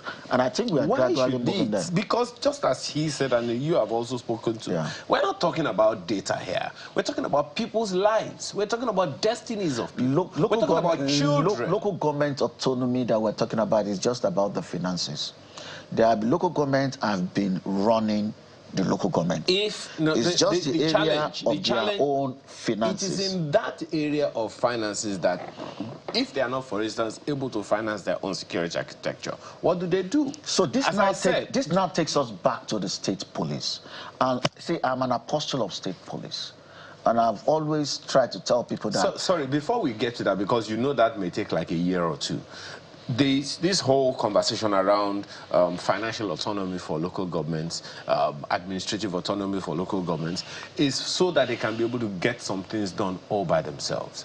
I know, and you may want to validate, or, you know, or otherwise, that local government administrations also have their own security meetings, security architecture, if I can use that term. From time to time, the chieftains that you mentioned, community development associations, I have been part of that. When I was in the service, I've been part of local government security meetings. Exactly. So I know. So what is the problem? If they have those meetings, what did we lose? So there have been this huge reliance on the federal security structure. Yeah. So even at that local government, even when you make all those decisions and the rest, it will be passed to the DPO that is right there in your meeting. The DPO will still have to take it to his commissioner of police at the state level. The commissioner of police still have to get clearance from the IG before anything can be done. So that is why I've always been championing the state police, that the state policing system can be able to give us something that, you know, we can be able to have command and control at the lowest level where decisions can be taken. And if you look at the successes of Amotekun, whether you like it or not, Amotekun has been effective. Are they there yet? No. But we can see those, because Amotekun, the people in Amotekun are with the people. They were drawn from the community, and they understand the community. And they understand that if I'm in the community, I know something, my commander is just a phone call away from me. I can get my commander to respond to what is happening in my community. And that is where I believe that, you know, we need to now begin to strengthen. And I think one of the reasons why this new acting IGP was said to have been brought on board was to ensure that this state police initiative is, because one of the first things, the things that the president told him while he was being decorated was the implementation of the state police. Yes, and I think this man, I know him very well. He's a grassroots police officer. So if there is somebody that will be able to, you know, implement something like that, he's the right, you know, peg but then in a right way. We're also talking about a legal rigmarole that has to go across, you know, all of the country. Yeah, so it's now left to the politicians and the stakeholders in each state now to put politics aside, fear aside, and expedite actions in this regard. Right. Remember that the whole thing about true federalism is about each state to be able to grow at its own pace. Yeah. Now, if you know that your state is already bedeviled with these things and you need solution, then you have to immediately remove politics and try to put structure in place ASAP so that you can start beginning to see action. Now, the government, the state government are having more money with them now. More money are coming to the local government. So you cannot give an excuse that you cannot be able to fund. Even if the implementation is not going to be at the state capital, you are going to start implementation at those areas where we are recording high, you know, incidents around these issues. That's why you want to start implementation. Please start. Strengthen the traditional institutions in communities around that area. Strengthen there is no community that does not have its own security architecture. Yeah. They may not have sophisticated weapons, but they have. I'm from Ijebu. In my own community in Ijebu, they have their own alaga, which they are using to protect the community in that particular, in those rural areas. And this will not help them to be able to now strengthen. Yeah. Those people cannot be integrated in the new structure to bring about the formidable defenses. Right. Right. Let me come to you, Dr. Ogini. We've talked so much about, you know, the local government structure. When the canvassing began for a local government autonomy, of course, it was heavily, you know, reliant on their finances, and they've been able to do a lot of things for themselves. I'm not sure strengthening security architecture was a major part of the conversation. It is now, because we're having all these security issues. But in your experience, in your research work and your years, you know, at the Bond Institute, you know, talking about dealing with these issues, what are the social issues really that the local governments, the grassroots governments need to deal with to ensure that these security problems go away? At the beginning, we talked about kinetic and non-kinetic. And I think that, you know, some of these groups, when you go with a soft approach, you call them disarm, don't do this, it's not good to kill, it's not good to kidnap. They will, whatever kind of resolution you bring in, they will take it and go away, but they will always come back because it's a soft mediation process. But what are the social issues that local government should start looking at now if we're going to take the non-kinetic approach to dealing with insecurity, now that, you know, we're fighting for them to be autonomous? What do they need to deal with? What should they be doing to nip these problems in the bud?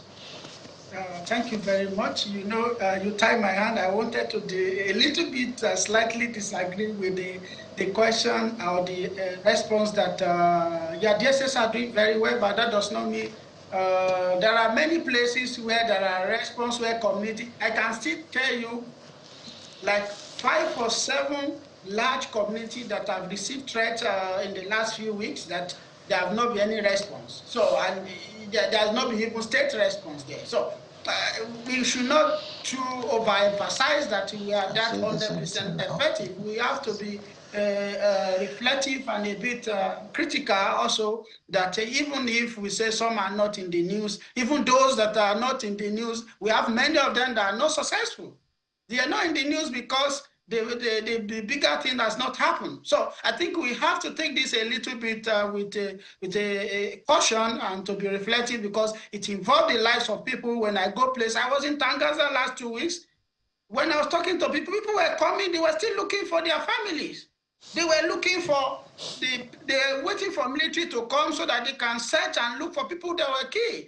When I was in Kayama, they counted almost 156 people, women and children that were kidnapped. They are still looking, they were still counting. I was talking about 12 or 11, 13th of this month. So we are talking about life of the people.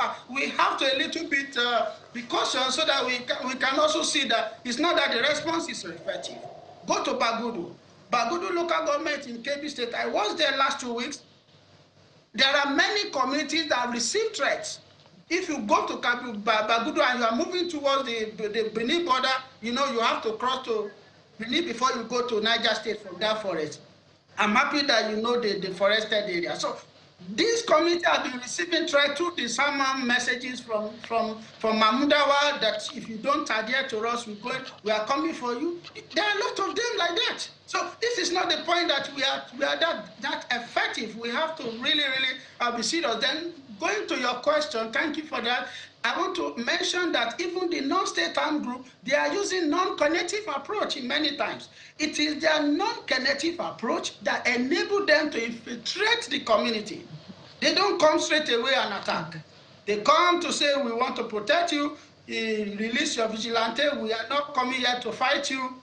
They come sometimes to buy things and buy it at the double price. They come sometimes to say they believe in religion you share and we are just here to support you. So they come in different way. And this call for reflection. If non-state armed group use non-kinetic approach sometimes, then how much can we counter this non-kinetic approach? And that's linked to your question that we are talking about. When I'm talking about local government, I'm not just talking about the intelligent community, the security structure, because you cannot disentangle security from development. Local government do have tractors. Some of the areas, the young people don't need to spend so much to farm. They just need assistance for the land to be clear, for fuel fertilizer to be distributed. They quite a whole lot of things. When you go to border area, you will see that most of the community there, they engage in a whole lot of trans-border trade, whether legal or not legal. So when, for example, you go to some places where people are giving $100 for things that you can buy at $10, young people will take that. So these are the dynamics that we need to look at. If local government function, it means local government will be able to provide certain functions. I mentioned veterinary in those days. We used to have veterinaries that are supported by local government. We used to have tractors. So these are the basic things that will create employment. Dr. Guinea, there's an issue that you raised earlier that, some people, get paid and all of that. For the life of me, there is something that is still very, very difficult for me. And gentlemen, this is for the two of you as we part. It's difficult for me to comprehend the fact that these things are happening and the powers that be in each state have no say. These issues, you raised it, Dr. Adetayo. It doesn't happen in Lagos. Even if it is happening in Lagos, it's so contained and curtailed that it's like the authorities can get ahead of it. That means that there is, maybe I should call it elite consensus or political will or whatever it is. Is this Lagos system replicable in other states? Okay, if you look at the way these things, the areas where these things are happening, they are not in the main cities. They are targeting communities that are far away. He made mention of 6 communities. Badagry is far away. I haven't heard anything like that. Yeah, because they've not got into this. No, some things are happening there. Ipokia, those axes, and the states, they are trying to contain it, even in Ogun State, where we have all these things happening. Now, you made mention of some communities in the last 1 week, 6 communities. You see, that is the one that he's aware of. But he doesn't know how many the security agencies are having. They need to go through this. I'm just trying to show you one now for a community, and it was proven to be a fake threat that someone deliberately decided to drop in the market, alleging that Nigerian Terrorist Association wants to attack the community. And they are getting lots of this. So security agencies will have to vet those. They have to, investigate. These people are overwhelmed. Lots of things. And that's why government is trying to employ more people so that they can get more hands. You see, to me, it's not about throwing blames everywhere. It's about us looking for solution, appreciating the enormity of the challenges ahead of us, recommend solutions to government. If you know what you know, share it. Pick up your phone. Call the police commissioners there, the director of the DSS in that particular. Share your idea. I have shared, information, intelligent advice to, heads of security agencies which they have used, both here in Lagos State, in FCT, and several places, and it worked. So if many of us are doing this, it will encourage them, it will help them. It goes back to just one thing that Dr. Ogene said. We're out of time, but it goes back to what Dr. Ogene said the other time, which is that of trust. Yeah. People have had difficulty trusting the system for a very, very long time. And they also made mention of that when I said that when they give information and it backfired, that you still need to go and check why did this information, why did this thing backfire on the community? Because the community will become reluctant. Exactly. And I've also mentioned the fact that even within the security agencies, when intelligence will be shared, and we're seeing leakages, you see, I'm not, I understand, I appreciate the enormity. And that's what I'm trying to make us to understand, that we have problems everywhere. But Rome is not built in a day. And gradually we will get there. But we all need to also at the same time understand where they are, how much struggle they are also putting in place to ensure that all these things are addressed. And I hope, and because I look forward to better response from those that are responsible in taking up these challenges and resolving this problem for us as a nation. But we must all have that positive outlook, the hope that we will come out of this. Right. Okay. Yeah. I must thank you. A pleasure having you once again. Thank you. Former ASIS Regional Vice President and Head Security and Intelligence Expert as well. Thank you for your time on the program. We also had Dr. Oyewole Ogene, Senior Researcher at the Bonn International Center for Conflict Studies. He joined us online, or virtually rather. Thank you so much for your time as well, gentlemen. Thank you very much. Okay, we've been talking about information, giving information out, not giving information, intelligence information of that. There are some information that if you give it out now and you delete it, it is coming back. And also, that all the security issues is also tied to this thing that we're trying to talk about next. Just wait around and you'll find out in a moment. I will wait around as well, because not everything you say, or you want to say, or you want to write. Well, she's okay. That you should put it right here on social media. You have to be mindful, because the internet never forgets. I'm not talking to you, it's a general. Okay, well, I'm going to be interviewing the two of you. It's a general statement, really. Because whether we like it or not, the hard truth about the internet is that the internet doesn't forget. No, it does not. The digital age, the internet doesn't forget. So the fact that you made some comments some years ago does not mean that as you made it, there is this thing that they say in southwest Nigeria, words are like eggs. Once they have, they have dropped, they are broken. It doesn't. You can't pick it up, Abi. How can you pick up? In social media will help you to keep it somewhere. Social media will help you to mummify it, embalm it until a future time, and I think that is what's. So careers can shake, reputations can bend. And the question quickly becomes, is it hypocrisy, growth, or simply the permanence of social media? Well, so many other questions to ask and so many issues to unpack. But we have Mr. Dayo Ayeni with us this morning. He's a I don't know whether to call him a social media architect or engineer or whatever it is. Digital marketing expert. Wow. Thank you for joining us this morning. Thank you for having me on your show. It's pretty interesting that I'm having to discuss this. Really? Why? Yeah, I'm usually conservative about this aspect of social media.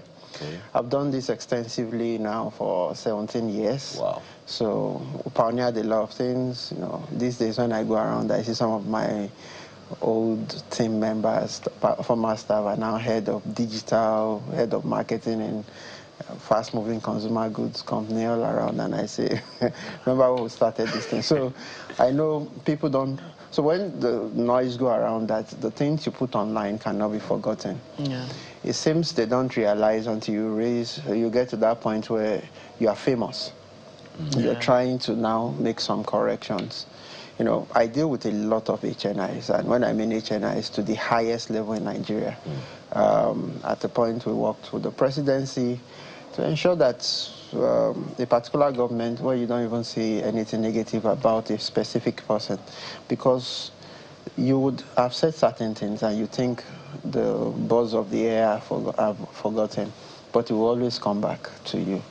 And that's how life works. So usually I advise, when you're young, you can do anything, especially when stuffs are introduced to you. You can do multiple things, but don't forget that. Maybe we should begin by you telling us, how bad does it get? Where does it start from?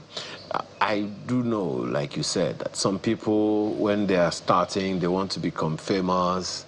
They are putting everything out there just to gain a bit of attention. And once you now gain the attention, you now want to become a saint, and people are not having it anymore. Yeah. So how does it start? How bad can it get?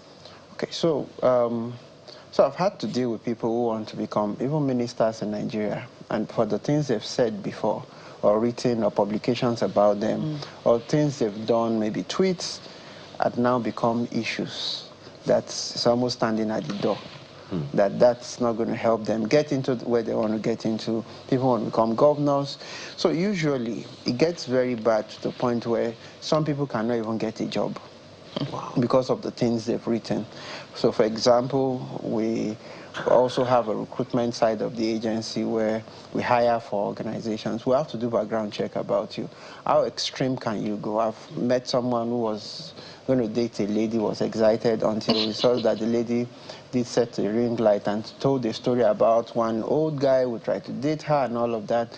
Says the day we have issues, this lady will put up a ring light, and you want the world to come and judge our private family matters. So everybody becomes scared. They don't engage you. They don't want to put you on a particular opportunity because they feel you can't even manage a level of secrecy. You can't be a security agency person and go around and play around with information that are very sensitive. Those things can lead to both you being killed, your team being discredited, and all of that. And you know, there was a dispensation where we had government, and there was this famous newspaper guys who would get people to just take pictures from the office of government, take sensitive document, and they post it. Like we had during COVID, there were a lot of compromises that happened that were very sensitive. So you will find that people don't have decorum. They want to be the first to release information. They want to be the first to showcase. And some people want to showcase their body, not knowing that in the next 1 year, you may need to represent your government, yourself, your society somewhere. Yeah. And they just look at you. Part of what people first make judgment about is when they check, they see what you've done, they are not willing and they are not interested in putting you as the person that will represent us. Because your moral behavior online speaks a lot about it. Some people will say what I post does not signify, does not have anything to do with my personal lifestyle. Actually, it's a reflection of your mind. It brings to mind a certain president of a European country, in the sensitive countries, I don't want to mention names, that was a comedian. and, you know, this comedian that will, you know, pull their underwear and all that. It's the president right now. But, of course, there were concerns there that, oh, this man that was on social media always, you know, doing that, but the person still became president. But, you know, it's those kind of things you're talking about, right? That people would... What if that affected him and he couldn't become the president of that, country? There are many people such as affected even at this time. Their brands, for example, were running an influencer campaign for a particular brand. And Lagos State put up, you know, a rule about the use of plastic, single use of plastic, and the brand had to, you know, convert straws to paper-based straws. And then somehow this lady showed up and she was supposed to be our brand ambassador. We had paid you and all of that. And then you come and say, oh, this your straw is not working and all of that. But before you know what's happening, we had to take you off the campaign and you had to make a refund. So many a times, what you think are just very simple things that you can just say and go all around and think it won't have consequences. It will also affect your children. Sometimes you don't even know. So, you know, there's this thing that we take for granted. You know, they say a good name is better than wealth and riches. That name, you know, somebody's son can walk in here now and you hear, I'm so and so son, and you will give him audience because of the kind of person his father was, because that is the advantage you should always look for. Because I have a rule: I will live more with my children internally than what I will live for them physically. Because it's that thing that would help them escalate or multiply what I leave for them. Most times we're looking at wealth creation because of, oh, this one come on the show and say, I make $30,000 in 1 month, and everybody wants to be a content creator.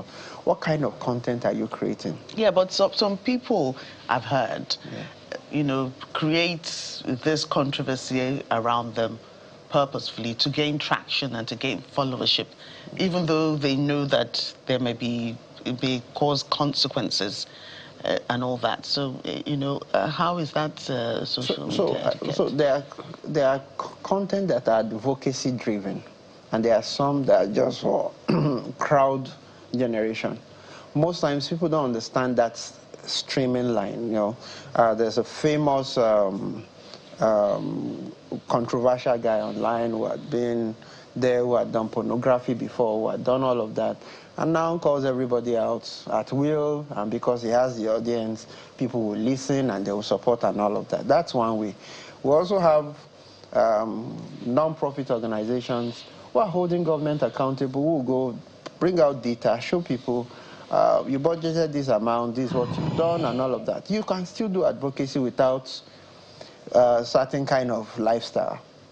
And because the young team in youth, especially when you're now dealing with the Gen Z going to Gen Alpha, they want to be seen. They like that kind of presence. Meanwhile, I sit down and I do analysis of most people's data, and I see that, oh, these guys are using it to drive their daily livelihood because YouTube will pay them something, so I'll pay them something. Even in the religious space too, it's always like that. So I consult for a particular brand, you know, a pastor who does leadership, and he says to me that, you know, so we did something in Houston, and when they came for prayer meetings, when people, you know, another pastor came for prayer meetings, there was a long queue, a very long queue. The halls were full, and everywhere was choked.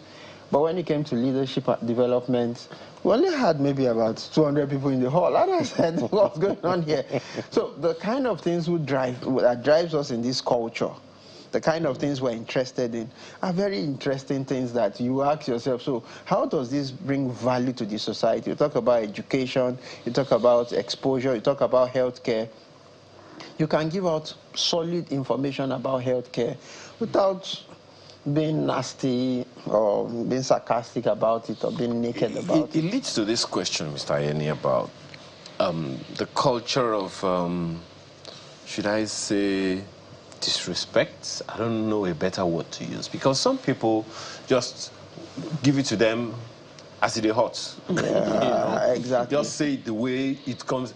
I'm just speaking my mind. Yeah, you know? That's disrespect. They don't understand honor. Exactly, exactly. Respect, so,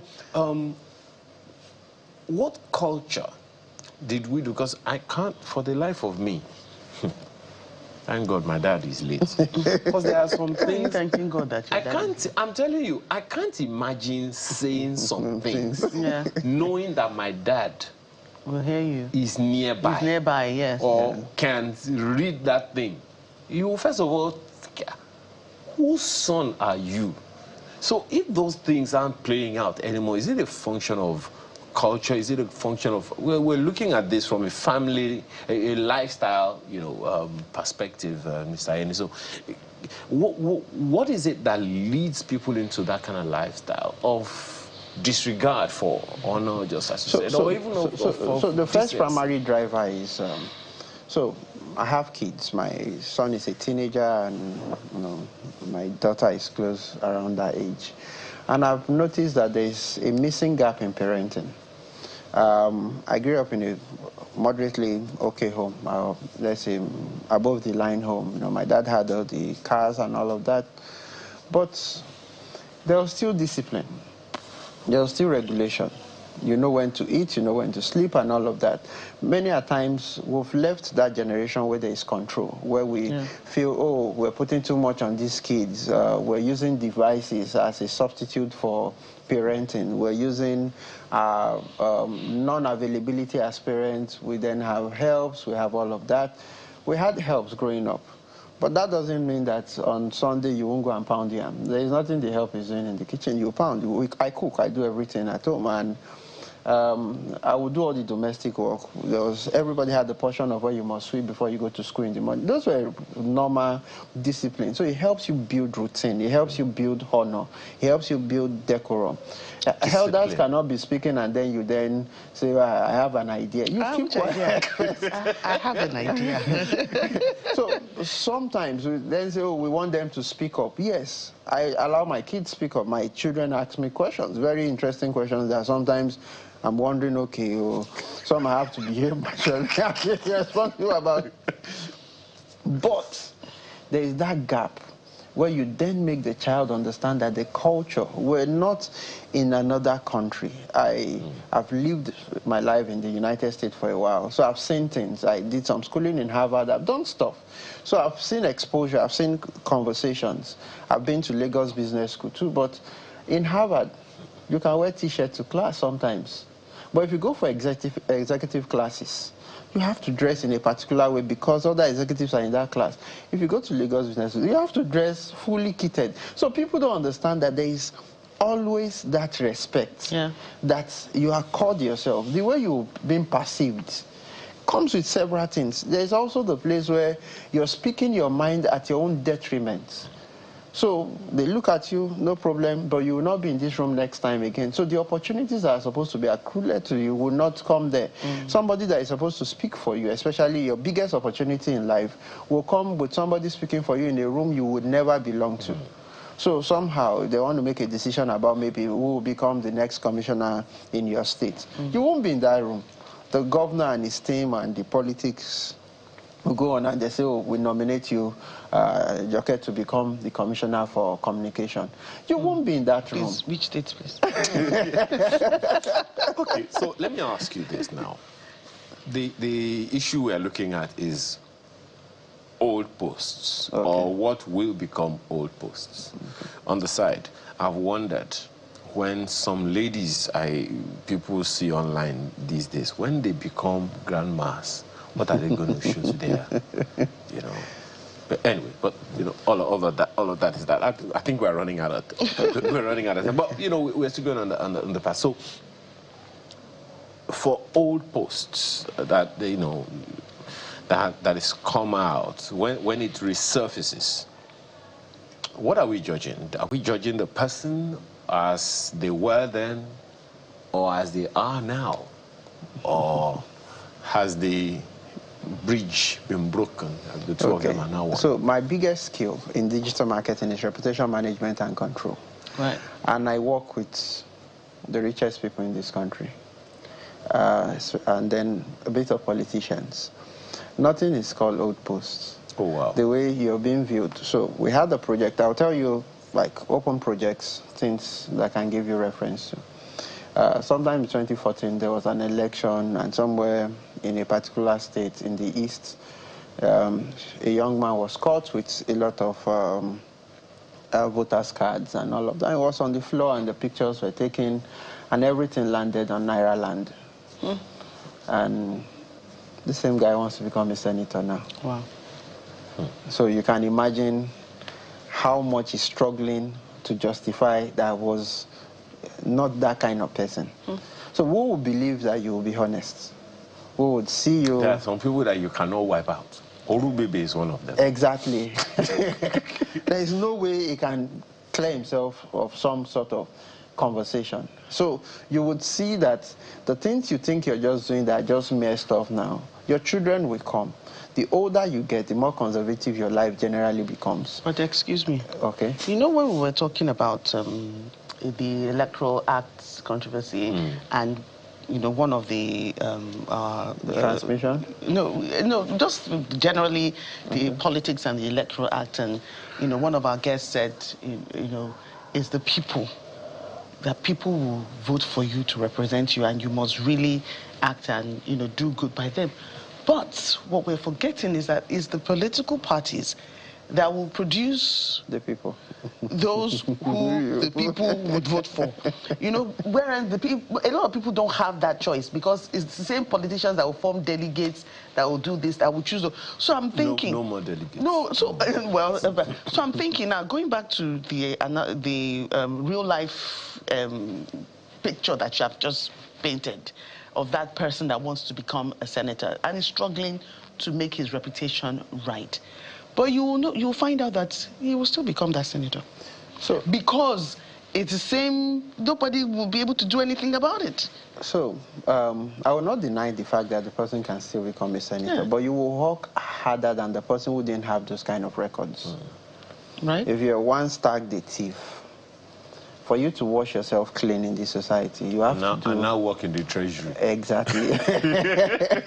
They will still give you something, but everybody will look at you with an extra eye. But who are those people looking at you with extra eye? So you know, there is also a popular problem that we all have that we don't know. We want to change Nigeria, but we don't join the political parties. Yeah, Because you need to join that party to make things happen. And you said, oh, I have a better integrity than you guys. But you're not in that system, so they will still produce that same guy, which is something we cannot go against. The guy has been funding the party for maybe 2-3 years, and you come now and say you want to become. You can never cross that line. Yes. You can just be famous, you know. I once led a team, one of the guy who I think was number 4, number 5 on the ballot box for the presidential election in 2019. I was the national campaign director. So I've seen things. I've sat down with politicians. I think the only person I didn't meet at that time was the president. I met everybody you want to think of. So I've seen things, I've had them, and your records will always speak for you. Okay. You know, that's one politician I ever worked with that was not womanizing. One politician that when he says yes, he says yes.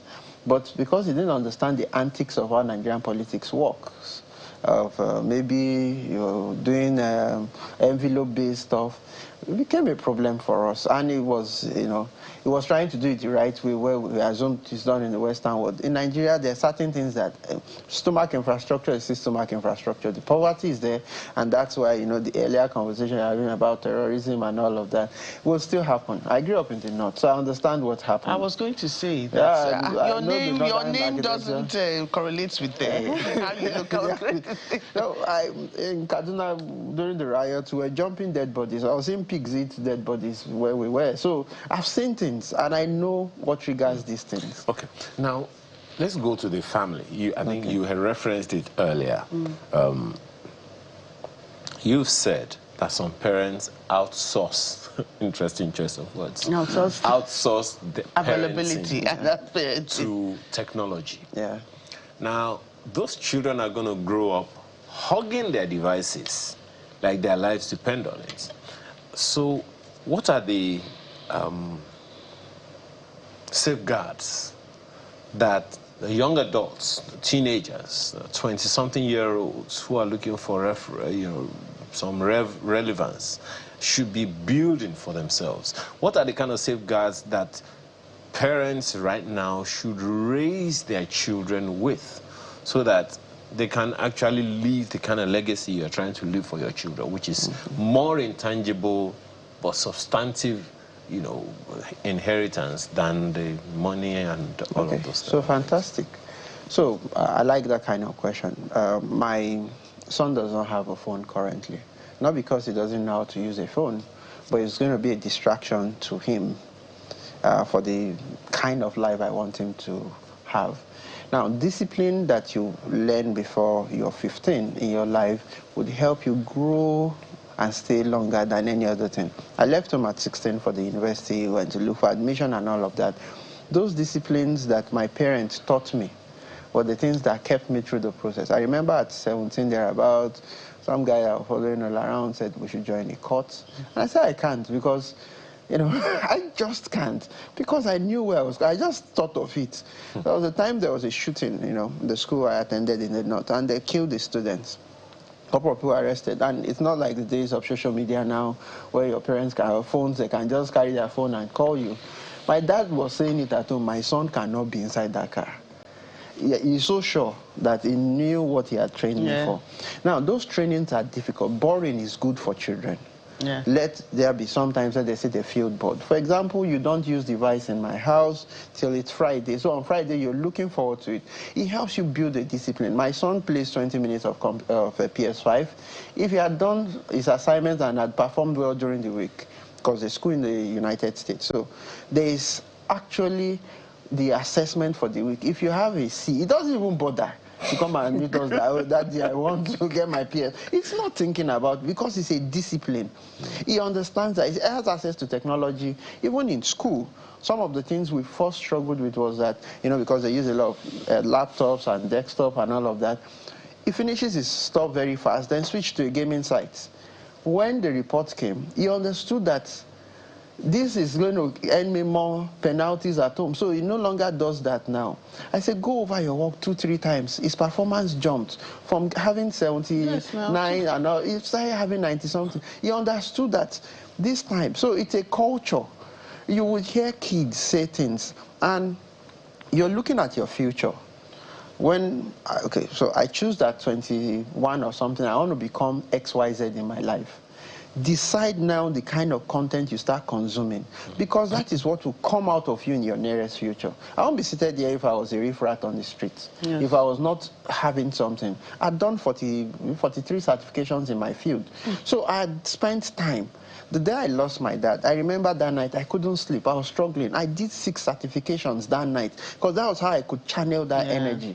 So most times, the way you have an outburst, or maybe you feel the society is pressurizing you, it wasn't easy. I came to Lagos not knowing anybody. I would trek from Acme Road to Nikman. I was living in my uncle's house. I slept under the bridge for the first 1 week in Lagos because the guy who said he was going to host me was not available. So when I go through all that process, and I was sleeping on a couch for 18 months, my mind was telling me, in this same Lagos, I will survive, I will make money, I will build houses, I will buy cars. All of that I've crossed. Why? Because I was very deliberate. I had over 200 CVs. I was distributing like flyers in 2009 across VI. That was how I knew the whole road network, because I would go around. That is how you develop. So when I start telling this as a story now, it's the content. So what content do you want to tell your younger self? What do you want to tell the next generation when you grow up? Was it that, oh, I just woke up, I did TikTok, I was masturbating online live? You saw what TikTok was, had to block Nigerians from? Because many a time you think, oh, matchmaking. When you say matchmaking, if a guy does matchmaking, it's seen as trafficking most times. But if a lady does, it's seen as matchmaking, or maybe they are pimps. So you discover that there are thin lines that you don't want to cross because of the future generation and the future you want to have conversation with. And then also, is that what you want the world to know you for? Because it looks very easy when you're creating the content. It looks like, I'm going to go viral, I'm going to get a lot of followership. Followership does not sustain you. I've been there. I've seen influencers. There was an influencer I wanted to sign up. He was on Big Brother, and he said something about sex and all of that, and how he was going to make his son have certain things. And every brand we took him to had an issue with him because of that statement. That's it. So you don't know. And he has over 1 million engagements online. But people are not willing to touch you. It was not convertible. Exactly. So you discover that some people that were famous 5, 6 years ago, there were blogs that were very popular. They are nowhere to be found today. Okay, so quick one. Parents, there are some parents who are extremely busy, let's be fair. Extremely busy.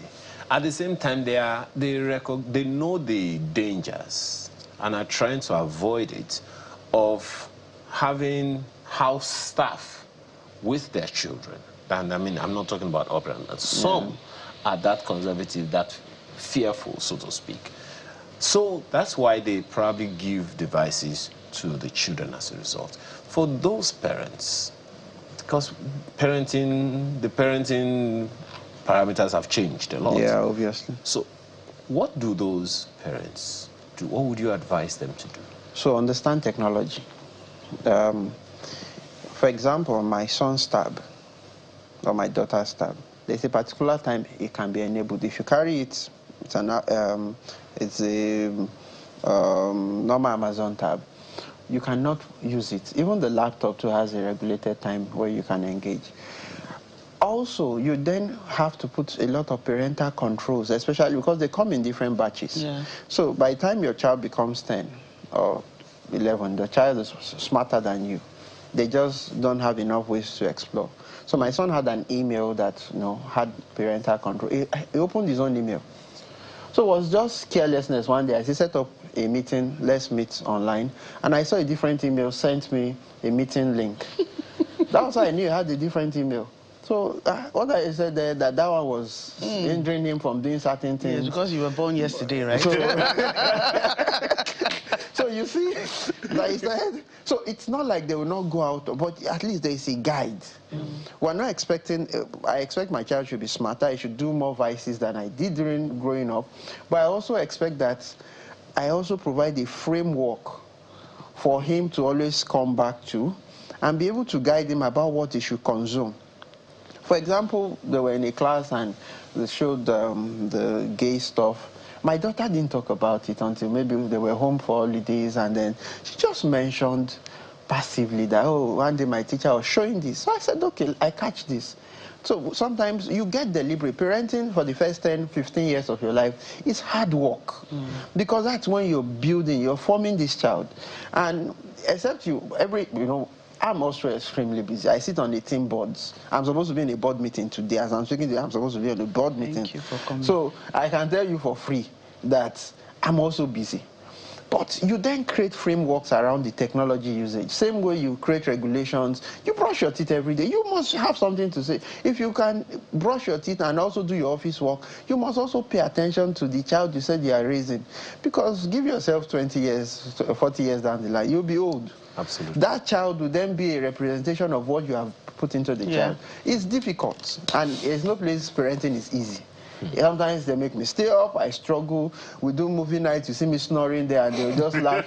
Yes, but I make sure there are certain competencies. We convert energy. So, for example, my daughter keeps saying, I want to become the president, I want to become the president. Wow. She's not even saying she wants to become a doctor, and I want to become president. So there are frameworks of the things I curate for her to watch. And then she wants to become CEO at the same time. Sit down, we watch Shark Tank, we discuss it, we read through it. And then on Sundays, you then come up, there's something we do on Sundays in the evening, you come up to tell us, oh, what would I have done if I was the president of Nigeria, if I was the president of Zimbabwe? Go and do research on Zimbabwe, present it. I'm teaching you presentation skill, I'm teaching you PowerPoint, I'm teaching you a couple of things. Then you go on maybe ChatGPT, you write a small book, you put it on Amazon, and you're earning $1, it's 99 cents that I make sure my children earn, like 99 cents. As many books as you can make. Keep doing it. I said, okay, at one point they said they ran out of time. I said, carry the Bible and start writing stories from the Bible. That you cannot finish it. You can write the story of David like 10 times in different ways. Or you start writing. And they will generate these notebooks. They will upload it on Amazon. And they are generating 1 cent, on Kindle 2 cents. And that's what I'm going to use to pay your college fees. I'm not waiting to raise my own money to pay. You're the one that is going to work for it.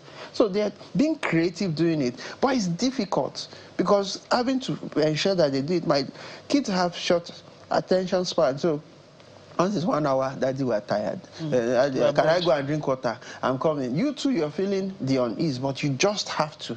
Then we'll take a break, we'll come back, you do some reward system, and then you start building.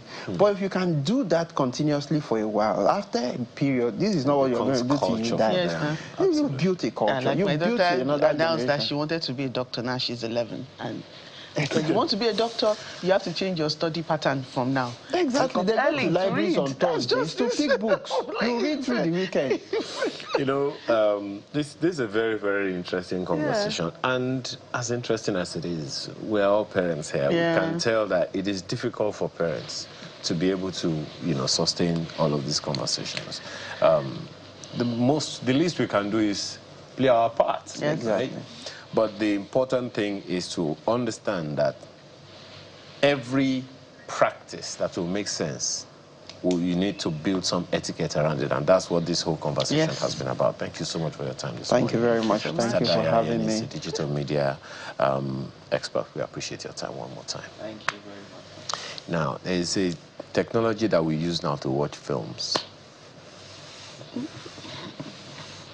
It's called streaming. And that's where I saw one film involving our artist of the week when we return the meeting.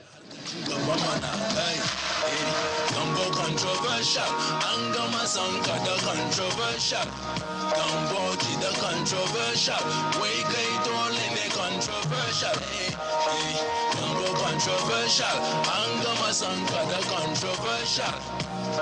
need for controversy. No need for controversy. Okay, now. Controversial. Everything is just sounding controversial on us. Social media, controversial. Electoral acts, controversial. So who is security issue? He's just singing. He's just singing. But, all right, so we have Sulaiman Landani, who's our artist of the week. Join us. Great to see you. Thank you very much. Right, so is also called Boss Sulaiman, popularly called Boss Sulaiman, is a multi-talented Nigerian creative actor, musician, broadcaster, voiceover, a professional translator, and content creator whose work spans film, music, radio, and digital platforms. We've seen him, you know, in one of those controversial music video. He also acted a controversial part in a certain movie that we watched. Yes, yes. Very troublesome fellow. The movie is titled The Herd. Mm-hmm. He was Yakubu in that film, among a number of other things that he's done. Thanks for joining us this morning, Ladani. The pleasure is mine, definitely. I can see that. I can see that since the last time I saw you, you've grown a bit older. What's going on? Time passes. Time, right? How have you been, Ladani? I'm awesome. I'm great. I'm wonderful. I'm healthy. There's everything to be thankful for. Okay. Let's start from the obvious, right? We'll come back to the music because I know that you've always been a hip-hop head. But that movie, The Herd, first of all, how did you find yourself in that situation? I know you have some. I mean, I know a bit of you, but how did you find yourself as Yakubu? Well, I've always been into acting, and of course, I featured on Sugar Naija, MTV Sugar Naija, and so I guess my role over there speak volumes because somebody suggested that they give me a call when the casting was happening. And they called and they sent me the script for me to audition. I'm here, I auditioned and recorded myself, I sent it, and I heard that when Etiquette saw my audition tape, he said, "This is the guy, let's use this guy." Okay. And what was the experience for you? Wow. Being on set is no joke. Usually people don't understand, but when you're acting, when you're an actor, when you go on set, it can be very trying, it can be very tedious, it can be very challenging. But for me, of course, I know the opportunity is one in a million. So I gave it my all. It didn't matter. I was somewhere in Abeokuta where that very scene happened, on the rocks. And so, yes, I just gave it my all, just say. Well, maybe one of the things that gave you the advantage is your radio experience, because you guys always have to create all of the acting in the ears of the listener for them to see. I learned from the best. Oh, really? Well, don't let's talk about that now, because I know where you're going. Now, so what's been the feedback from that role? Wow. I guess that word should say a lot, because the moment it went on, because it was in the cinemas. There wasn't much reaction on that because a lot of Nigerians don't really go to the cinemas for certain reasons. But when it hit Netflix and online, the digital platforms picked up, and questions, interviews here and there. When my my handle went out there, I started receiving requests. There were days I had to sit down at home and do nothing but just kept on accepting requests and responding to messages. It was big. It was big time. People kept on, Yakubu, you were this, wow, it's humongous. That's all I can see. Right, and how, in getting ready for, after you auditioned, really, and you knew what you were auditioning for, I'm talking about the Herd this time, what was going through your mind, knowing that, there are times when some of these movies, it's fictitious, but this is based on a true life situation, what happens in some parts of the country. And earlier we talked about insecurity and how it has spread. It's spreading from the regular northern parts into north central and parts of the southwest. So in your, knowing that these are real situations that you're acting out, how did you get into the role emotionally?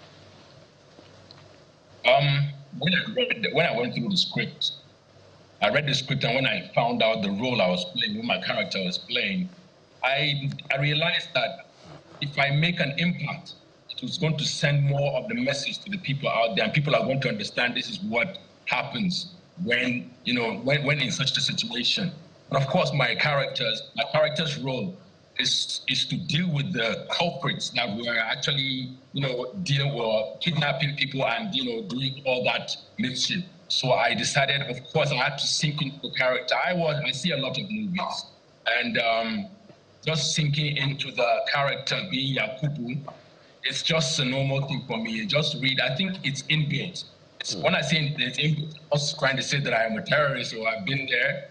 I'm trying to say that acting and just assimilating and, embodying the role comes with the talent. And so that's what I just did. Read the script, and I decided this is, of course, an Effie, the director. I remember when after a few scenes, a few shots of that very scene, he said, "Are you okay with this? Because this might be your only scene on the movie. Are you okay with this? This is what I want you to understand, that if this thing goes out and hits Netflix, it might go global." So I said, well, let's take it again. Let's go back.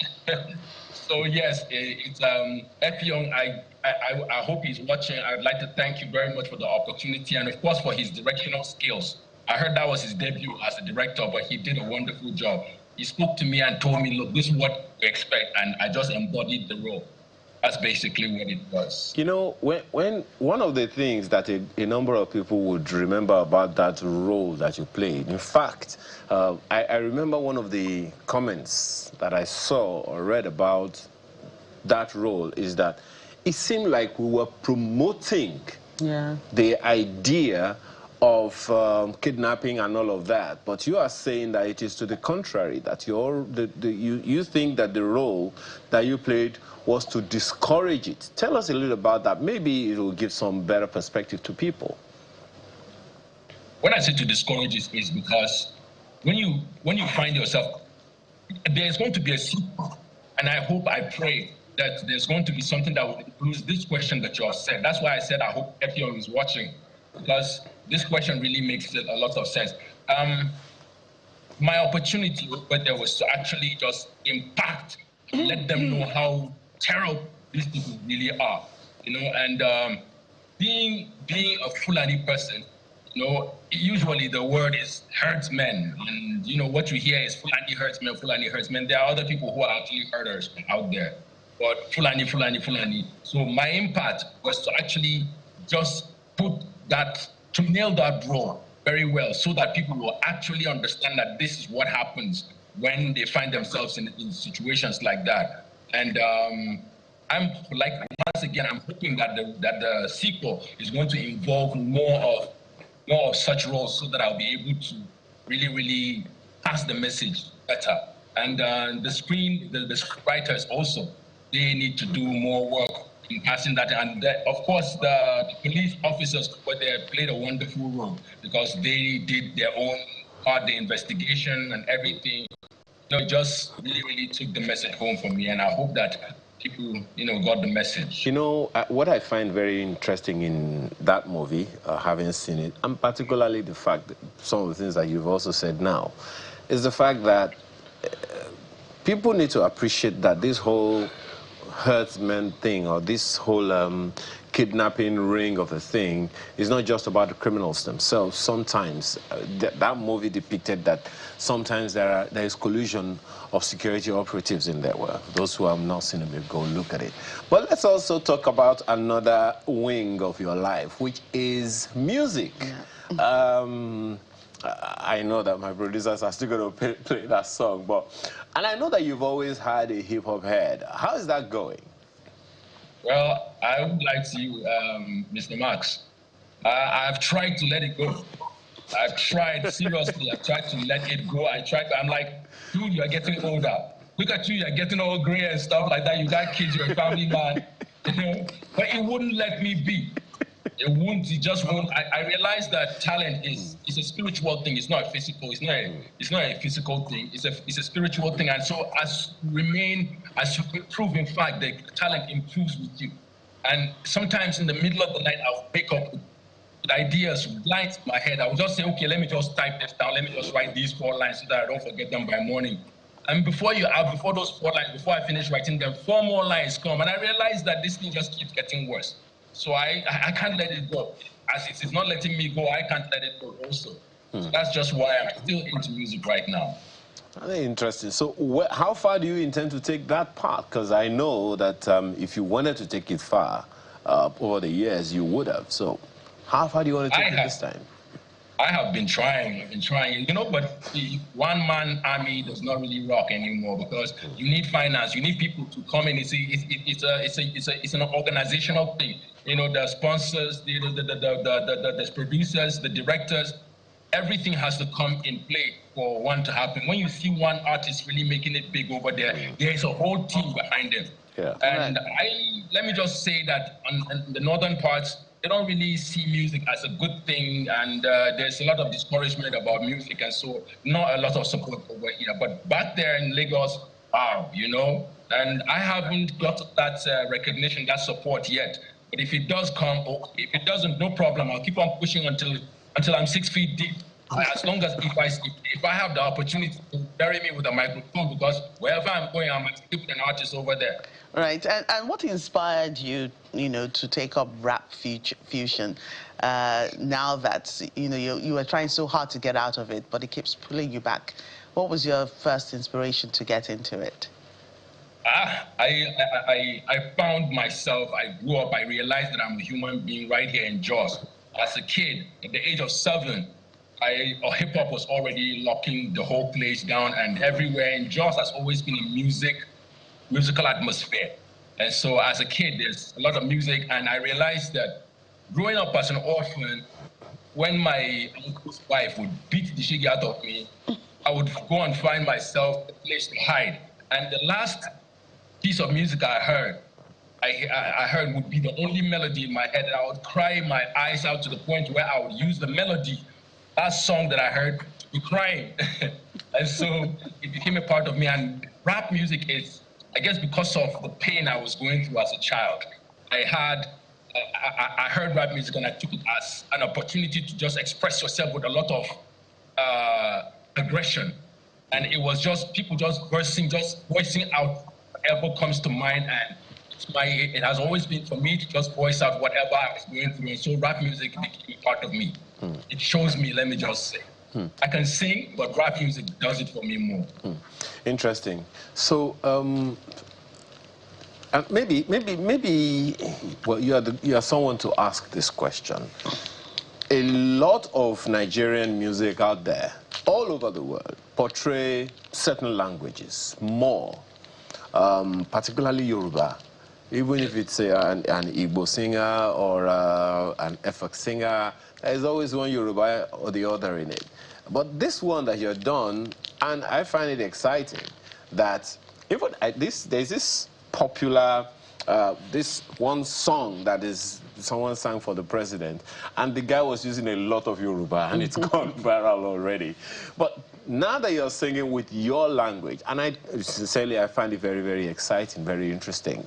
What do we need to do as a nation, from your experience, both as a broadcaster and as a musician, to scale up our cultural tourism, so to speak? Because the more we sing in these normal, local languages, or rather Nigerian languages, the more likely it is for those to go viral, and people all over the world will see the values that we carry as a people.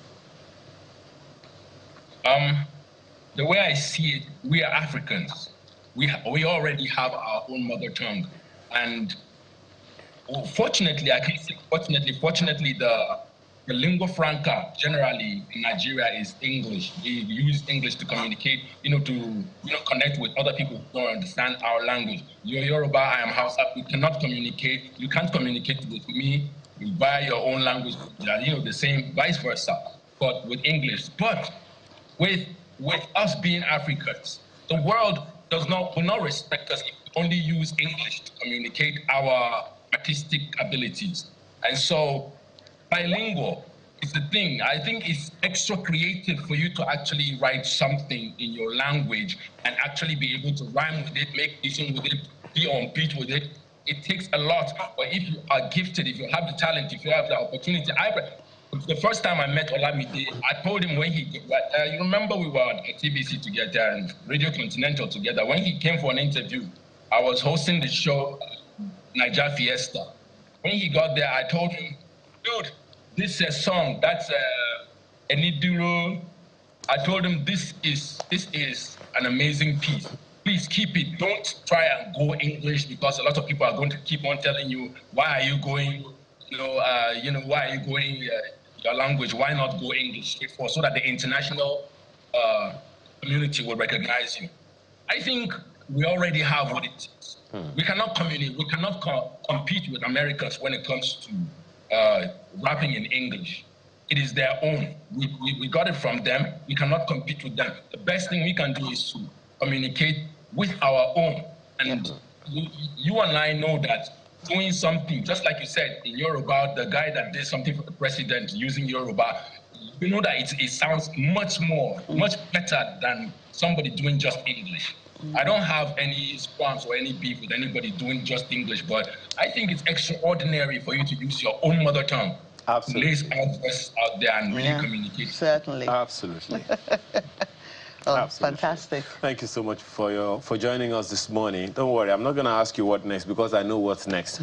More acting and more music. We appreciate your time this morning. Boss man, multi-talented Nigerian creative, actor, musician, broadcaster, voiceover professional, translator, content. Only you. Only you. That's what Nigeria has to be. Thank you so much for your time this morning, Sulaiman Ladani, and we wish you all the best. We hope to hear more about you shortly. Thank you very much, sir. Absolutely. And thank you for staying tuned the whole hog, the 3 hours.